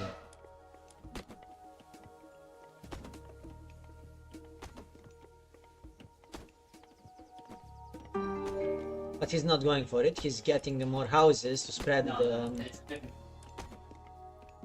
favored land. Okay, let's actually switch these guys, because as we can see, Mosca is on the Red is on the left side, and Craghag is on the right side. Oh, there is actually a route here. I was like, oh, why is he running? Did he go all the way here? Like, that's so bad. That's a bad pathing, but it looks like there is an empty space here between the three, so it's not as bad as I thought it was. But looks like it's going to be a second town center from Craghag. He didn't rush his second town center. He didn't go for a really fast one. What you can do is you skip Achilles, and you just go for Minotaur and for Ajax, and get the fast second town that way. This way he has some delay on the second town center, so he's starting at like almost at 5 minutes, and it will be finished like right before 6 minutes. While if he hadn't done, if he didn't make Ajax, which cost 1,750 favor, yes, gold, and just made Ajax and nothing else to defend his base, then he would basically be he would have gotten like almost 1 minute earlier. But I think there is nothing that can stop this town center, and he's gonna go for the hunt over here. Should probably make a wall here and make a gate. That way, if when you're like escaping, the cavalry or the melees or whatever can't follow you to the town center.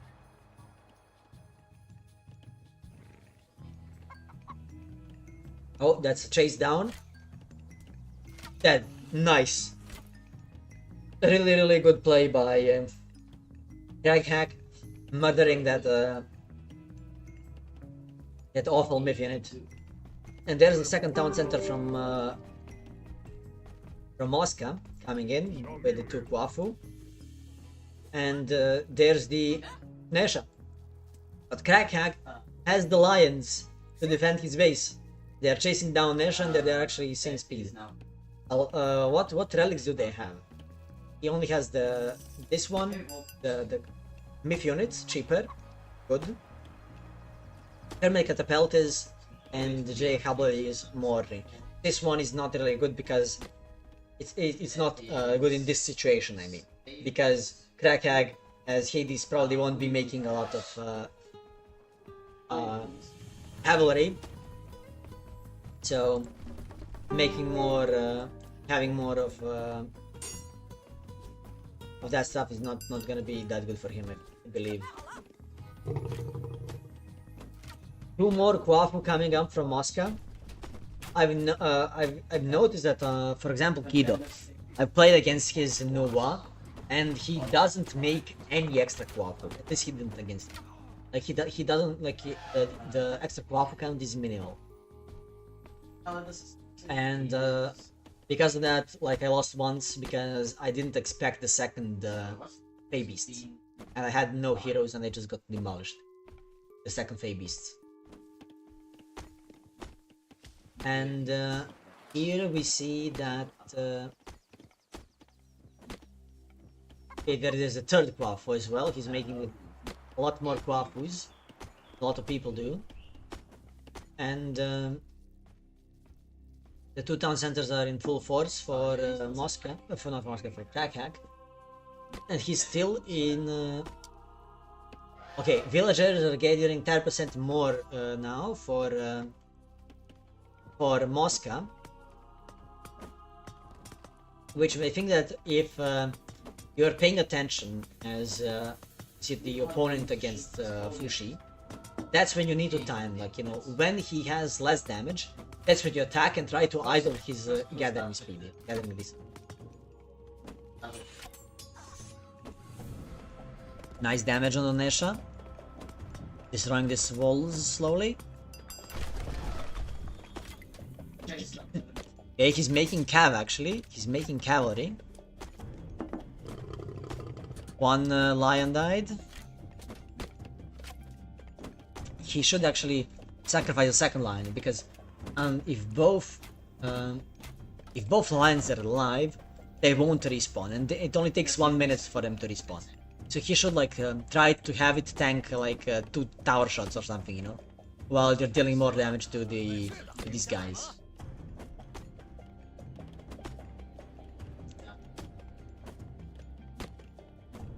But we can see that at the moment there's a big lead, I think, for okay, they're the halberdiers. And the Javelineers almost killed the guy. It's making Javelineers, and I guess now we are seeing exactly what I thought we wouldn't see. You're seeing it in cavalry and archers against halberdiers and Javelineers. But that's a nice raid by... oh, he pulled back the wrong unit. Unlucky. Unlucky by Krakhag. But okay, he's destroying it. He's destroying the wall. He should have just fought it, you know. You beat that one guy with your 3 raiding cavalry without losing a single one. There's the next one. You can go around and attack it. Nice. Oh, he's free. Is he gonna kill? He won't.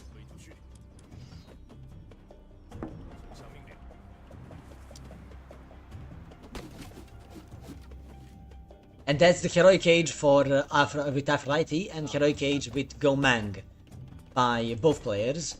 And I think that having the, you know, they got into the next stage, the Aphrodite is going to be really big. If he manages to stop the second town,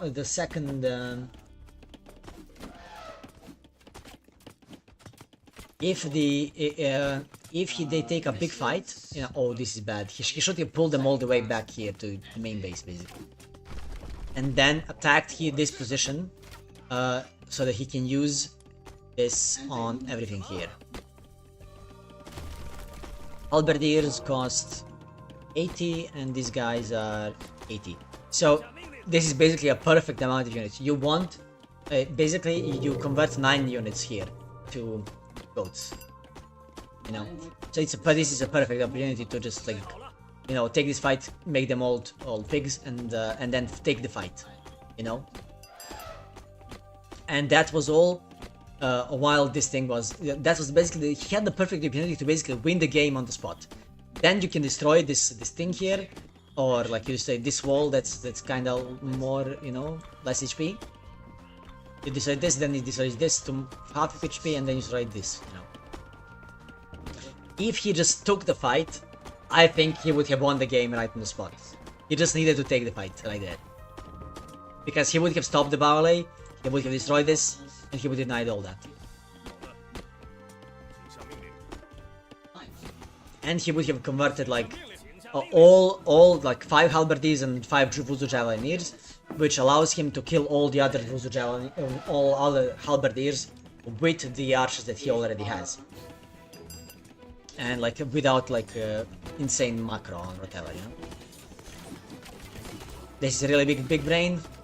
He can now use this to empower the Baole, so that the Baole is much more protected. And you know, it's never going to go down unless if Kragag makes like his own dock, so that he gets the Sila.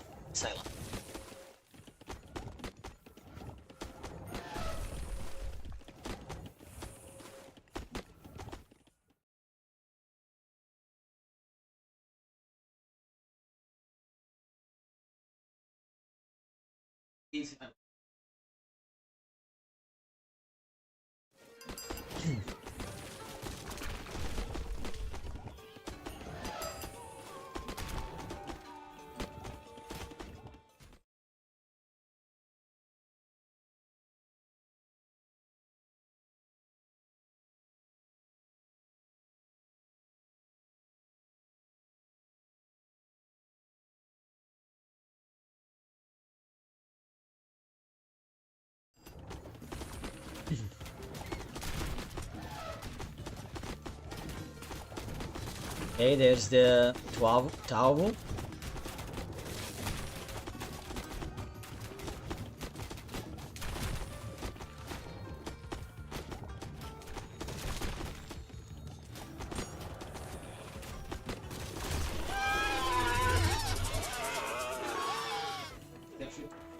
He was forced to use it here on like 4. I assumed he made 4. Yeah, it was forced to use on 4 White Horse Cavalry, and 4 White Horse Cavalry are not even worth 800 resources. And he's going Mythic Age. Damn, actually, this might be really good for Kragag.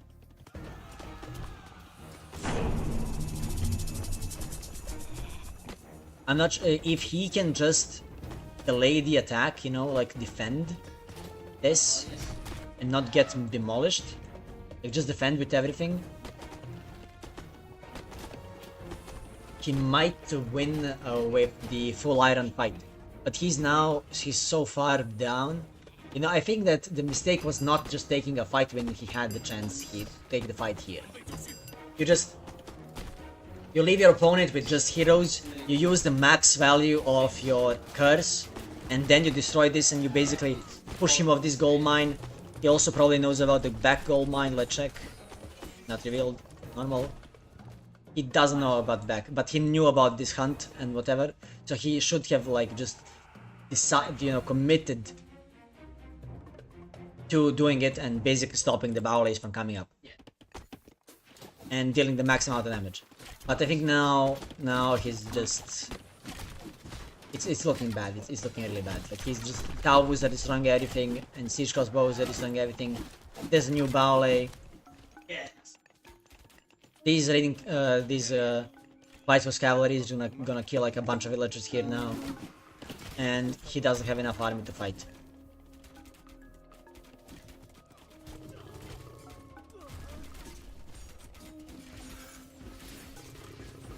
I think this was a wasted opportunity to win the game on the spot in Heroic Age, and then going for the Mythic Age wasn't a bad choice, but Mosca just had enough to siege everything down and kill everything. He made enough units to basically punish Kragag for going to the Heroic Age, to the Mythic Age. If Kragag just went full army Heroic Age and took the fight, I think he just wins in Heroic Age. but it's not looking good now.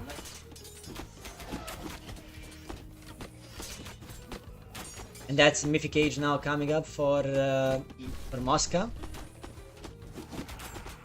And this Chiwen was so annoying. He couldn't siege anything at all. He barely managed to kill the dock because of his protection.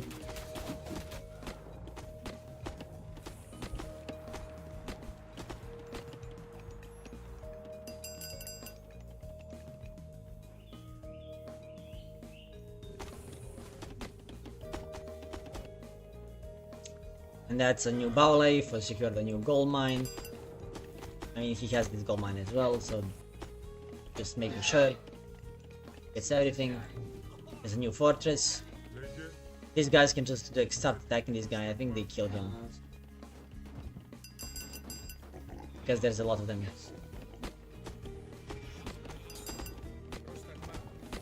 He's still not even full bronze. Yeah, nice eating trees. Really smart from smart frame from Kakak, but I don't think it's gonna be enough.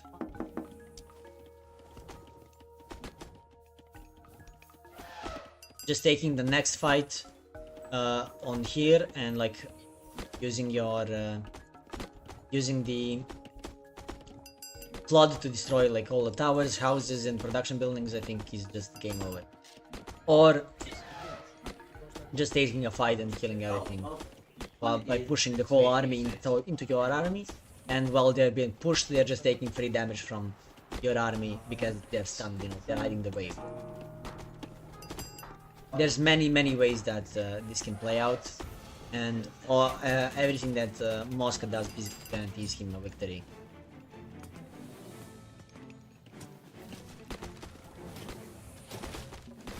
Yeah, the town center goes down to the two siege crossbows. And there's the Zhaonu, the turtle. The turtle just tanking and dealing extra damage. That's the forest protection. Just to secure this position even more. And there's the Myth unit making this basically unsiegable. This building. The Valet. And all while raiding with your overpowered Nesha and a couple of White Horse cavalry. Now he's making his Tiger cavalry, and he's making the Qinglong. So, and he has a lot more favor to make at least like 3 more of them. Soon's gonna have enough for 4, and he's even making he's even making caravans, even though he doesn't need to. He has gold mines secured basically on all sides of the map. As restoration used up from Krakag, its first one. They get rooted and they get spat on.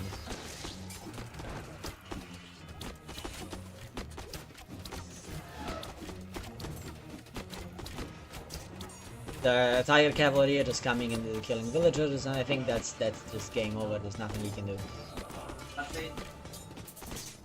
Moscow is soon gonna have 235 population of units and everything, while Kahag is basically scraping 130.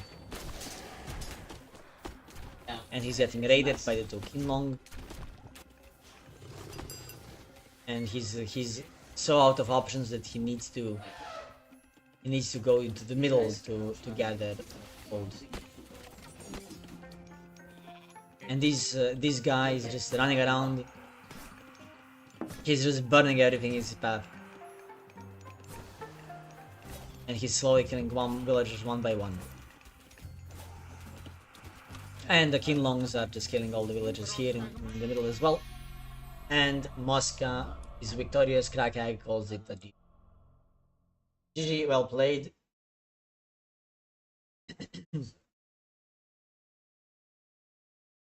Gotta say, Krakag had a really good chance to actually win the game.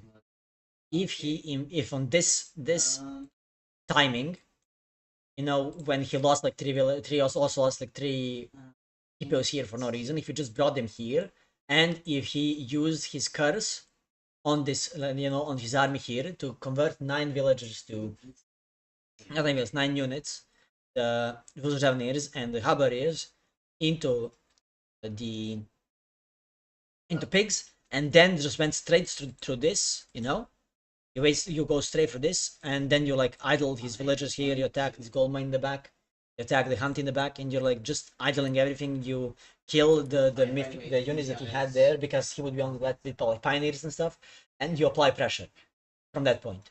He won't be able to get this. He doesn't get this ballet that he got. He doesn't get the dock that he got that basically denied you everything. Like you just put yourself in much better position than what he did. He was forced to use the curse like for nothing here, you know, for much less resources to stop like the raid.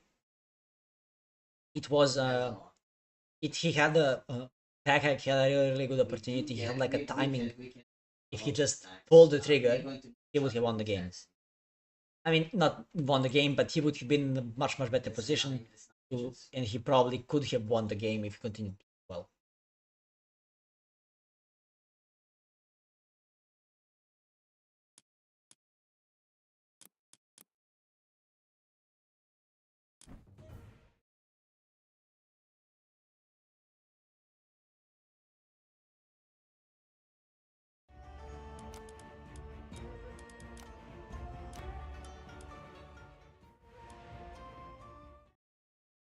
Okay, I see our guy's not playing the game. Notable.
I'm more annoying than this guy.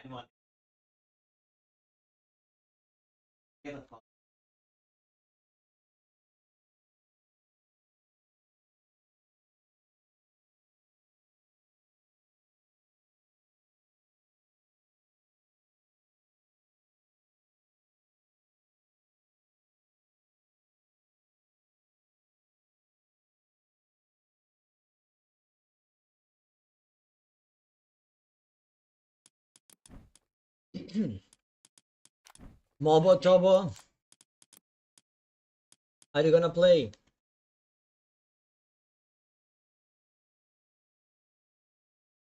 Moscow against a 1600 elo guy? All of these guys are attacking it.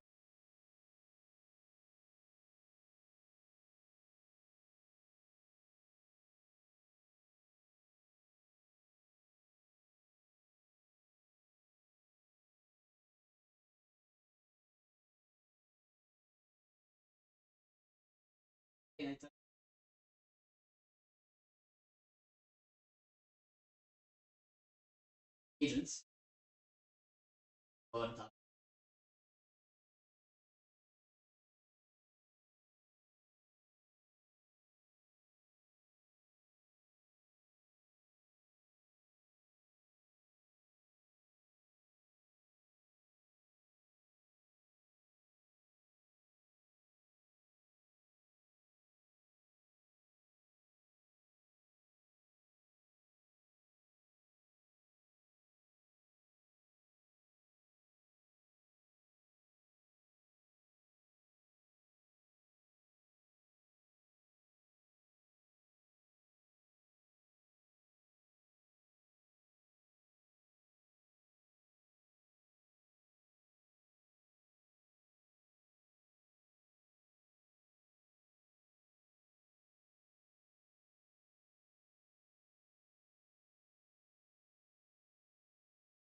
When I ask him what he's playing.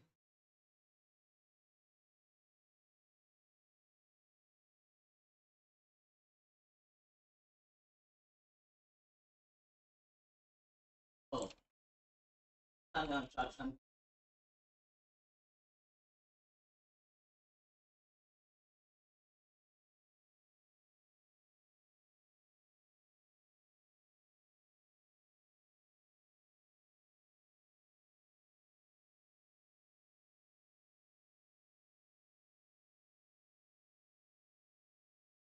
Hmm.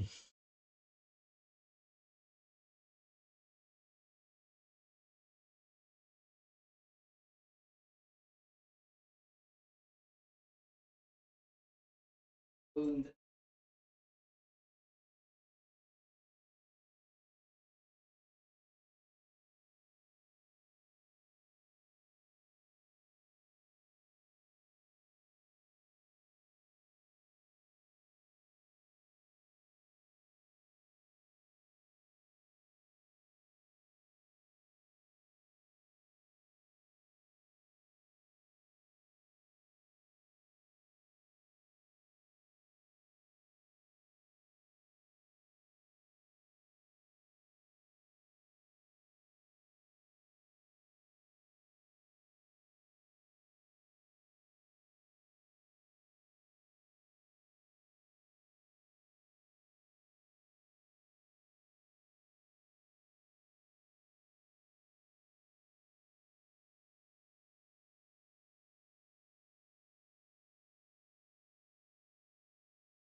Oh, Moscow Tunison. Damn.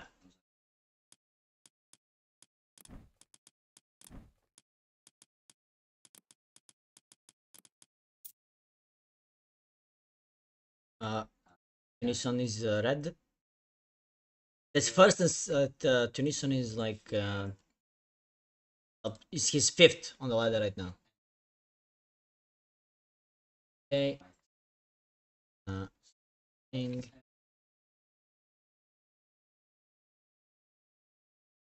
Moscow.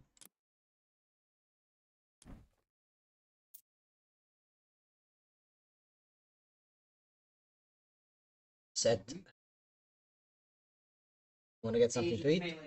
And we're gonna cast it.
And that's why going one.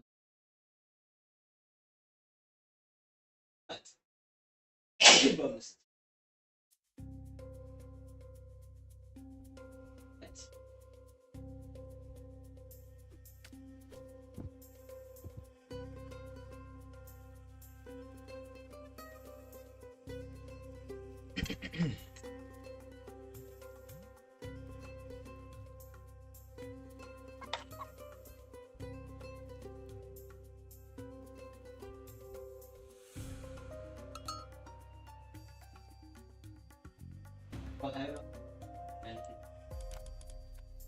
Alright.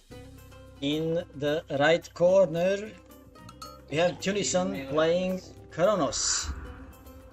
Kronos is a god that can teleport his buildings from a place to a place. His manners make it so that buildings around them get made by 20% faster. He also spawns one more myth unit when he ages up, and he also gets back 20% resources after his myth units and siege units die. On the other side, in the red color, we have Mosca, the rank 1 player. It's a match between a rank 1 and rank 5 player. And Mosca is playing Set. Set has an ability to convert animals to his own side, reducing their what are they called? The resource, the food that they have, but being able to basically send them from anywhere to the map to his base, so that he doesn't need to walk for hunt or anything else. Also, around Set's monuments, his units are 10% cheaper. Also, after each age up, he gets new set animals for free that he can, you know, eat for free, so he doesn't need to go for hunt at all. And he also has the Vision God Power, which allows him to see anything on the map for a bit. And the opponent has Deconstruction, which basically destroys one building but gives back the cost to the owner. So we'll see. Looking at this, this is not. I mean, it's a 3-minute advance by Kronos. Let's see where he's. Okay, there's a temple, and he's not gonna be able to find this this temple in time. At least.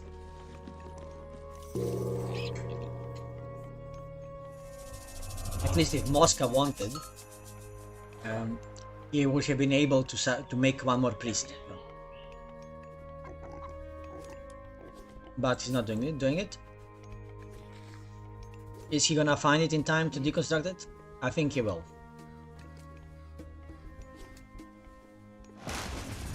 There's a deconstruct. He's chasing down this villager. But the town, the priest healing, and Ptolemy's damage are just too big for this guy. And now we have 2 Bannoks coming up from Moscow immediately, and they are all around the monument, so they're gonna get cheaper. And there's just remaking the temple immediately, and the attack did nothing basically from Tunison, but he didn't lose anything for it as well. Both his Remedians are still alive, and he's now scouting what's Tunisian doing. And you can see, oh, he saw that the building got destroyed. I guess he's waiting for the vision to expire. He's gonna go for a second town center and on a shift manner. I mean, that's what the resources look like. Yes, that's exactly what he did.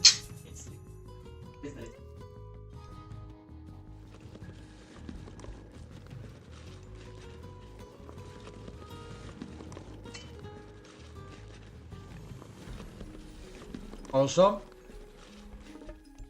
he's getting hand axe, theft of fire, and pickaxe.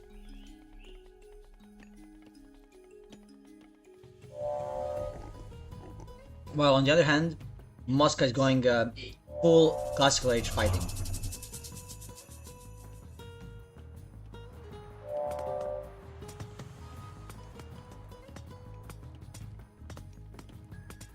Will, you need to be able to defend.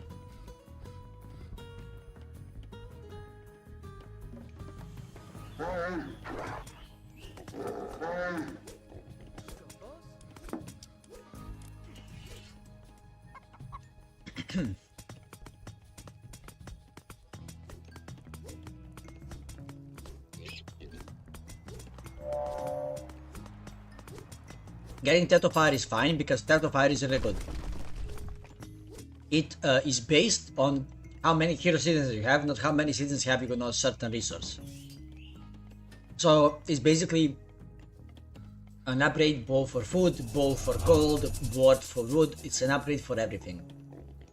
And the amount of heroes you can make is basically just like, it's your valor, you know. Usually, depending on what your build order is, you maybe have like 2 that you make manually, and then everything else you make with valor.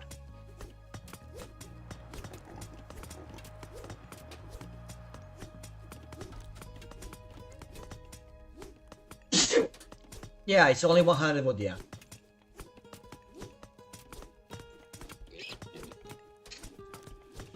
Wait, you attacked with the and not back to them.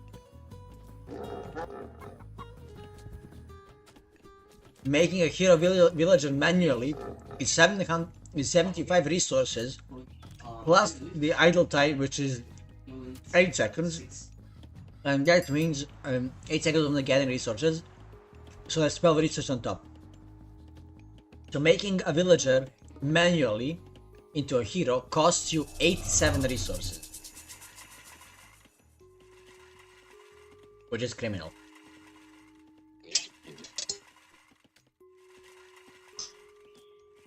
At least with when you go here, you can get this technology,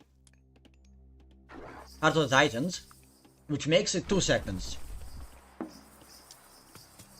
So you're only losing 3 resources instead of 8. And no, becoming a hero takes 8 seconds. So it's 12 resources on top of the cost. I think if I remember correctly, my math from way back when, for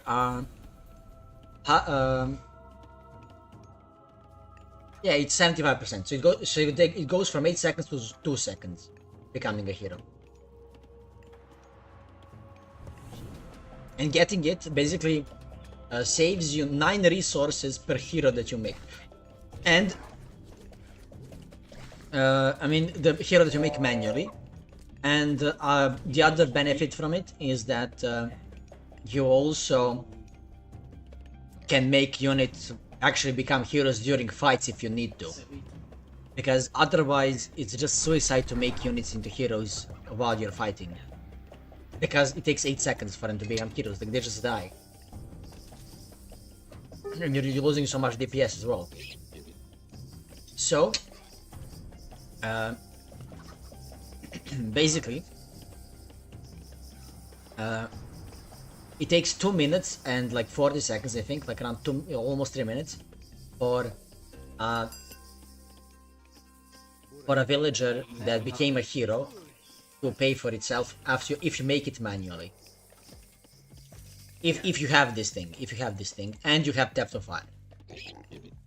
While a Gaia citizens, which is cheaper to become hero citizens, but doesn't have Theft of Fire, takes 7 minutes and 40 seconds to pay off.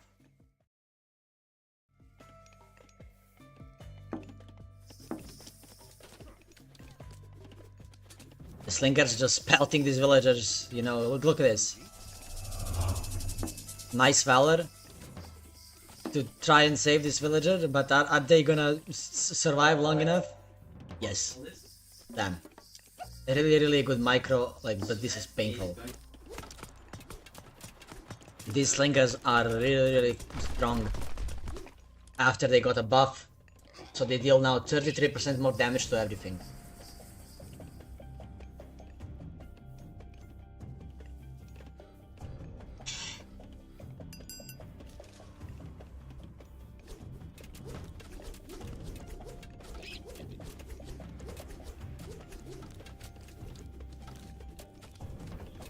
Okay, villagers dying. This guy dies before he finishes the building. And there's the chaos now for Tunisian.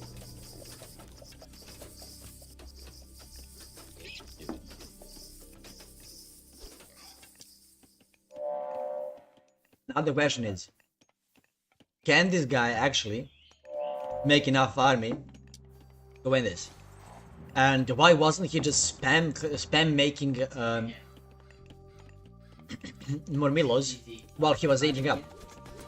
You know? Okay, now he's making more Milos. But why didn't he make them before? While he was aging up. Now he needs to. Now he basically gives more time. You know, to Moscow basically.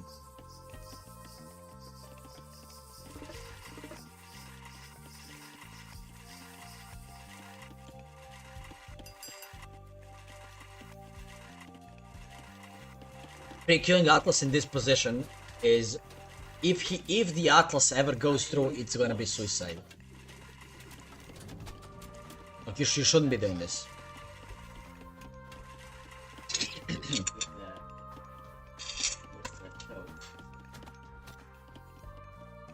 But getting Gemini is really good for his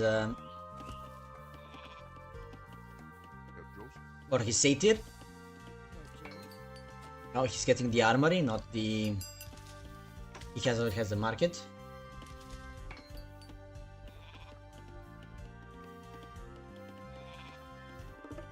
Let's see what he's gonna do now. Because he really needs gold. I think he probably needs to take a fight and just bet it all on the fight, you know. Okay, he's making Kotarius. Interesting. He can get like the damage one as well. It's always good to get the more damage. And then call it a day, you know. Because like all the units that you have are gonna deal 10% more damage. Okay, Tunisian almost losing a Kotarius. And he can probably make a fourth satyr now.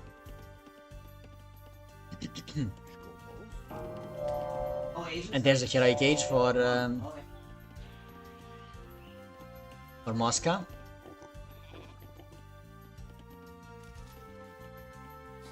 This guy needs to.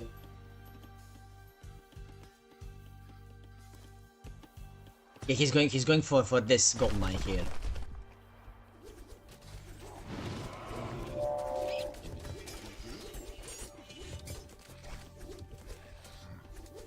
Okay, losing couple MIF units. Nice dot power usage. Not enough heroes to deal with the ancestors and the snakes. I mean, it's not snakes. You don't need heroes to need the snakes, but you need for the ancestors. Okay, could have used the better second special. But if you're paying for the second special like you, that's you're never paying attention to that. The second special is always automatic, and that's a cleanup. That's a cleanup for sure. But he's out of gold. He's running back, but he has so much villages. He can just take these guys and put them on gold, and call it a day. And that's a GG. Tunisian wins. Our winner is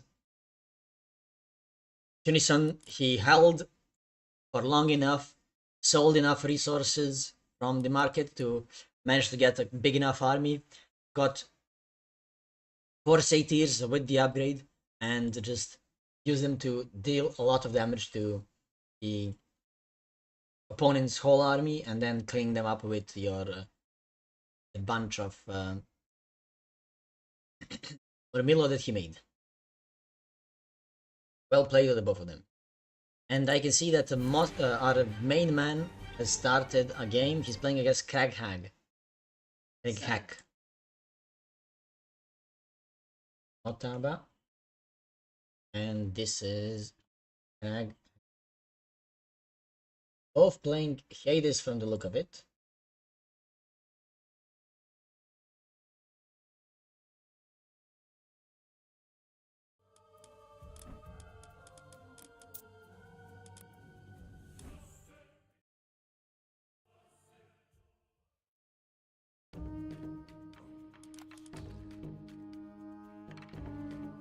Hello everyone. This is gonna be our last game for today before I turn off the stream. And in the right corner we have Motaba playing Hades. As you guys know, Hades has MIF units that have more HP. His buildings have more the range, like the town center and the towers. He has the ability to cast sentinels, which make deal extra, act like extra towers that you can place on your town center or on your fortresses. And he also has on the other side we have Crackhack playing all the Hades. And let's add the other half of the abilities that they have. Ranged units from Hades have more range. He researches the upgrades such as Burning Pitch and Ballistics immediately upon reaching the appropriate age. And he has the God technology, which allows him to get 2 gold per second for free, which is equal to like 2.5 Greek villager. Let's speed up the thing and see what is the difference. They're doing the same build order. There's no difference in that. They're both going 2-2 and everything else in food. They both pulled all of their hunt to the town center, and now they're just scouting the map. Oh, that's bad micro from Motaba. Motaba lost his scout. He's probably gonna be down in scouting. Let's see what he actually knows. Yeah, he just saw this. Lost the scouts for it. Yeah, but he made the Pegasus. Did he make a Pegasus or did he get? Yeah, he just made that Pegasus to replace his dead scout. And any difference? No, they're both going for the same thing, but why is he down in villagers? What's the difference? I was skipping through it, but I didn't know. Okay.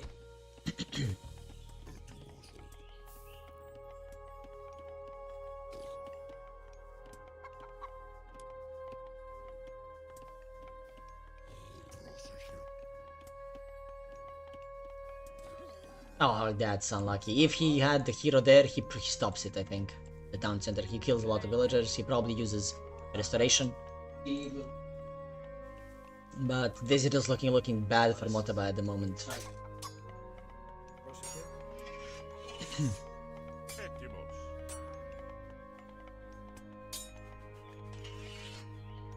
Really well played by Crackhag.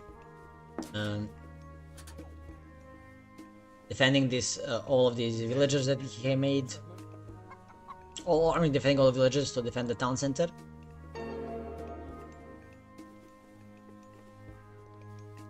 And let's see what happens now.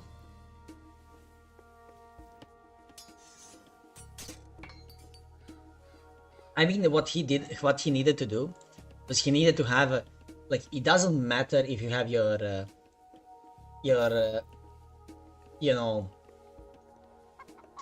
if you have a Catacopus, because he had this as Pegasus. So you send your heroes and your MIF unit around here, your hero is there, and the MIF unit and your Minotaur there, right? So you can have both of them here,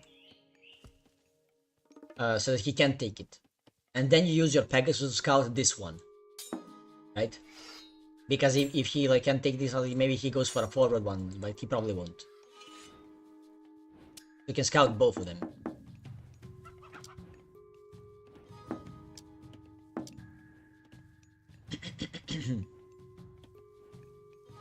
But I think that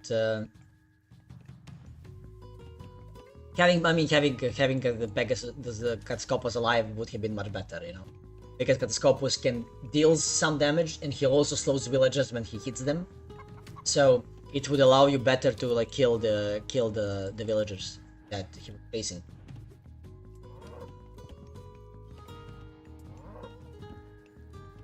Hero regeneration not in the town, in the temple.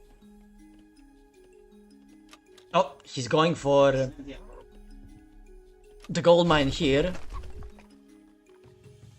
Actually, he's probably gonna drop the. Yeah, he's going for this gold mine.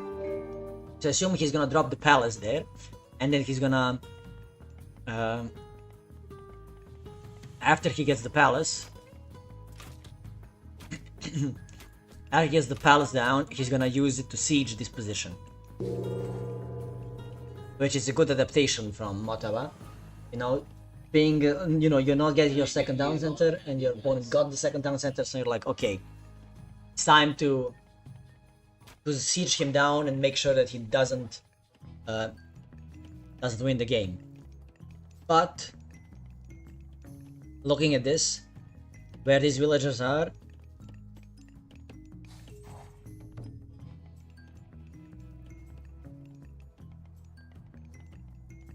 let's see what's gonna happen now. Okay, that's a raid coming up from the Minotaurs, with the Minotaur and 2 hippos. And there's the lion.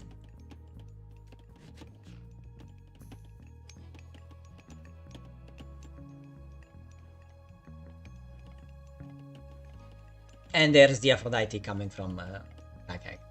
I think now it's just game over, like there's nothing that Motaba can do.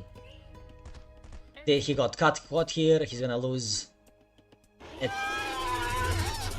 He doesn't lose any, he only loses a couple villagers, but he's still, it's not looking good for him at the moment. He's many villagers down, he's like sieging the towers, but he's not idling the economy at all. And the economy is just gonna boom for Crackhag, and Crackhag will probably be able to use a better, more valuable curse.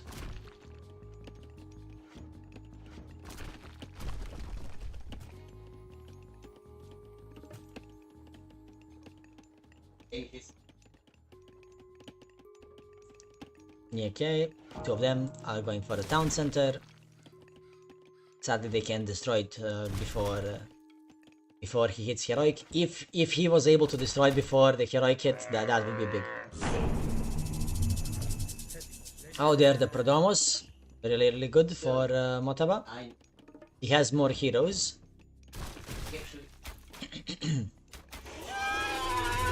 Oh, there's the curse.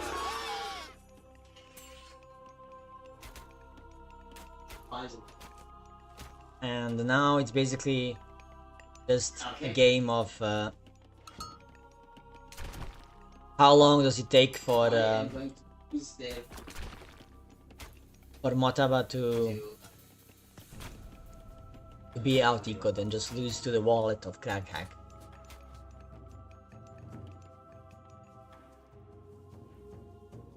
Okay, Motaba sees this.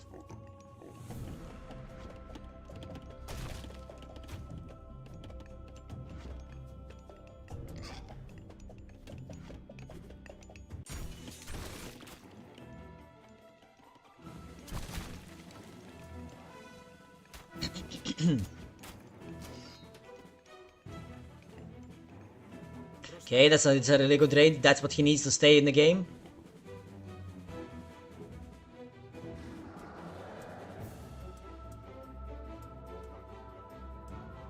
One dead.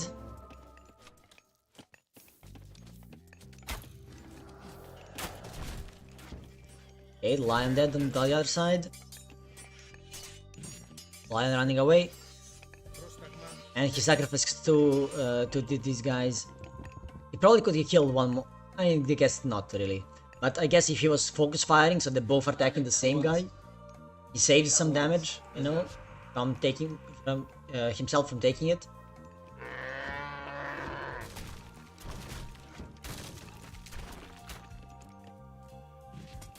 The lion is running.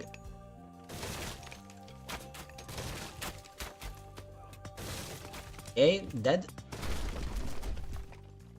4 of these guys. Let's see what happens here. Oh, I think that he wins the fight, I think.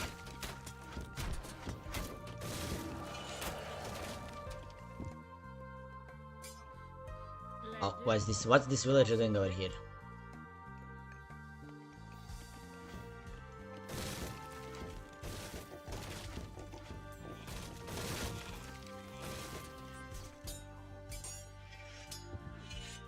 Oh, they're attacking the hero instead of the unit they countered. Okay, they switched the target. Killed it. Now, slowly, more. Until now, Crackhack had less military, but now he took the advantage. And he's also getting Divine Blood. I'm not sure if he doesn't have Divine Blood. No. So now Divine Blood. Which also improves your economy quite a bit by having a lot more garrison space. You also build buildings faster and your villagers walk faster as well. Look at this, 4.6 speed. But these guys are 3.8. So his villagers are super, you know, they're like athletes, they're sprinters.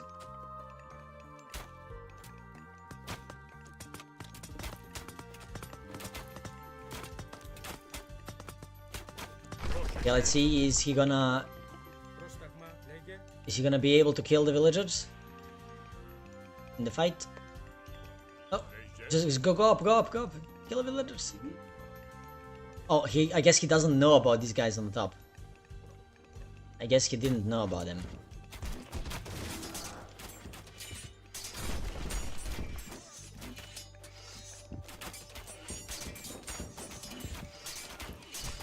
Who's gonna use restoration first?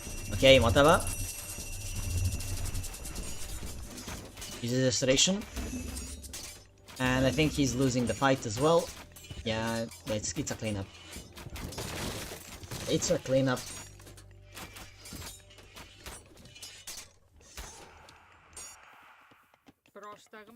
I mean, he has this gold mine, so even though Motaba is like, yeah, yes, he had his own second town center. He has a palace over here, and he has a palace over here, like on these positions.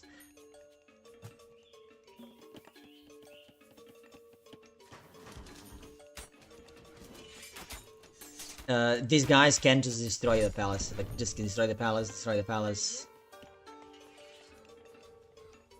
These guys are AFK for some reason. I go then send them to the hunt, yeah.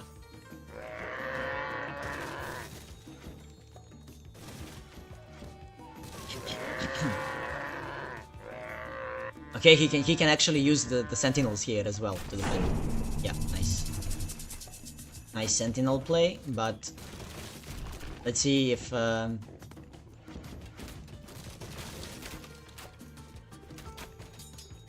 he's fighting heavy with medium, and he also has the copper versus copper armor, copper weapons versus no armor, no weapons. There's Palace coming up from Tag.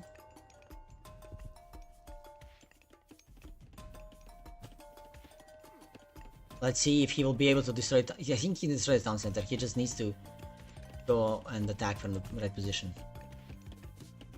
Yeah, just like that. Yeah.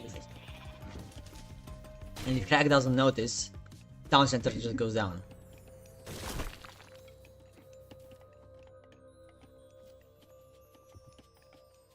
There's more Prodomos coming in. Getting the pickaxe plow. And there's the Petrabola. It's trying to destroy the forest. No, the problem is my unit. No. You don't have an army. Yeah, now just game over. Found it, destroyed it, and here's the second restoration.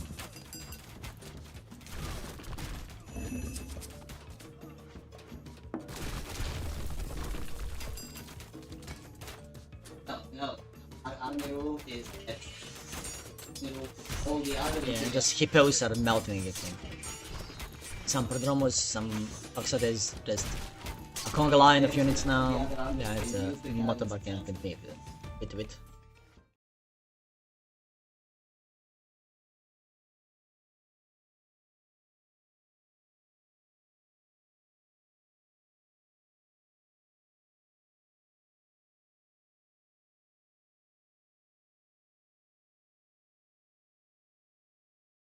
GG. Yeah, I mean, if he just sent his like a hero there to be there, see it, and immediately attack it, and then send the Minotaur who was like standing around, you know, here. He just, I think he does a lot more.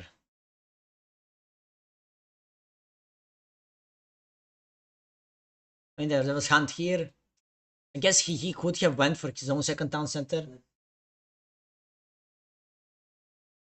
We'll see. I don't know. Probably could have won for either thing. Probably could have gone for the second town center itself, and just had the heroes in better spot, you know, to stop the town center from coming up. If he had them, you know, he can basically just kill the villagers, and even if he gets the town center, you'll kill like 4 or 5 villagers for your Minotaur. Yeah, the problem was that he didn't. You need to send your hero and your Minotaur there together, you know, and then you send your second hero after, you know, after when you start getting him. And you can get like all of that. Like he can be here like at 4 minutes 30, you know, like before 5 minutes. Could have been there before 5 minutes, and you started making it like around even after that. So he could have been there the whole time, basically. Yeah, you got like 6 minutes in 20. So you started it around 5 minutes. So he could have been there like the whole time, you know? If he immediately sends his hero and Minotaur there, and uses the scout to scout, like if you're going for a forward town center. And then if you go for a forward town center, the hero that gets made after you go to the heroic age, Cascade age, he's gonna be like somewhere in the middle. To send him there, you know, before everyone else, and then you send the other 2 guys to go there as well. Would have definitely done a bit better on the second town center, just committed to it before, you know, faster.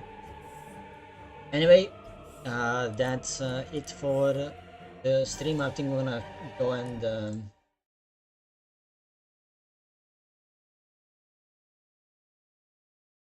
I'm gonna go and raid someone. Craig, are you still here? I watched your game against Moscow. Like you could have won that game. Because I think if you had attacked him and used your curse on his 5 halberdiers and 4 javelineers on the top side, and you attacked him on that position, you actually think you stop his ballet from coming up. You push him from the gold. You can like start pushing him, you know. And I think you could have won that game like right there, you know. It was kinda you didn't seize the opportunity that you had.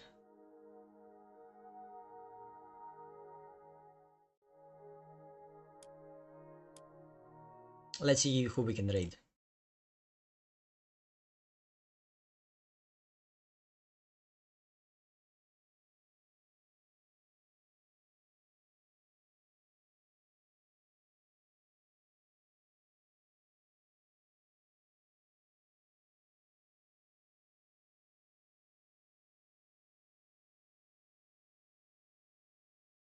So let's raid Moscow.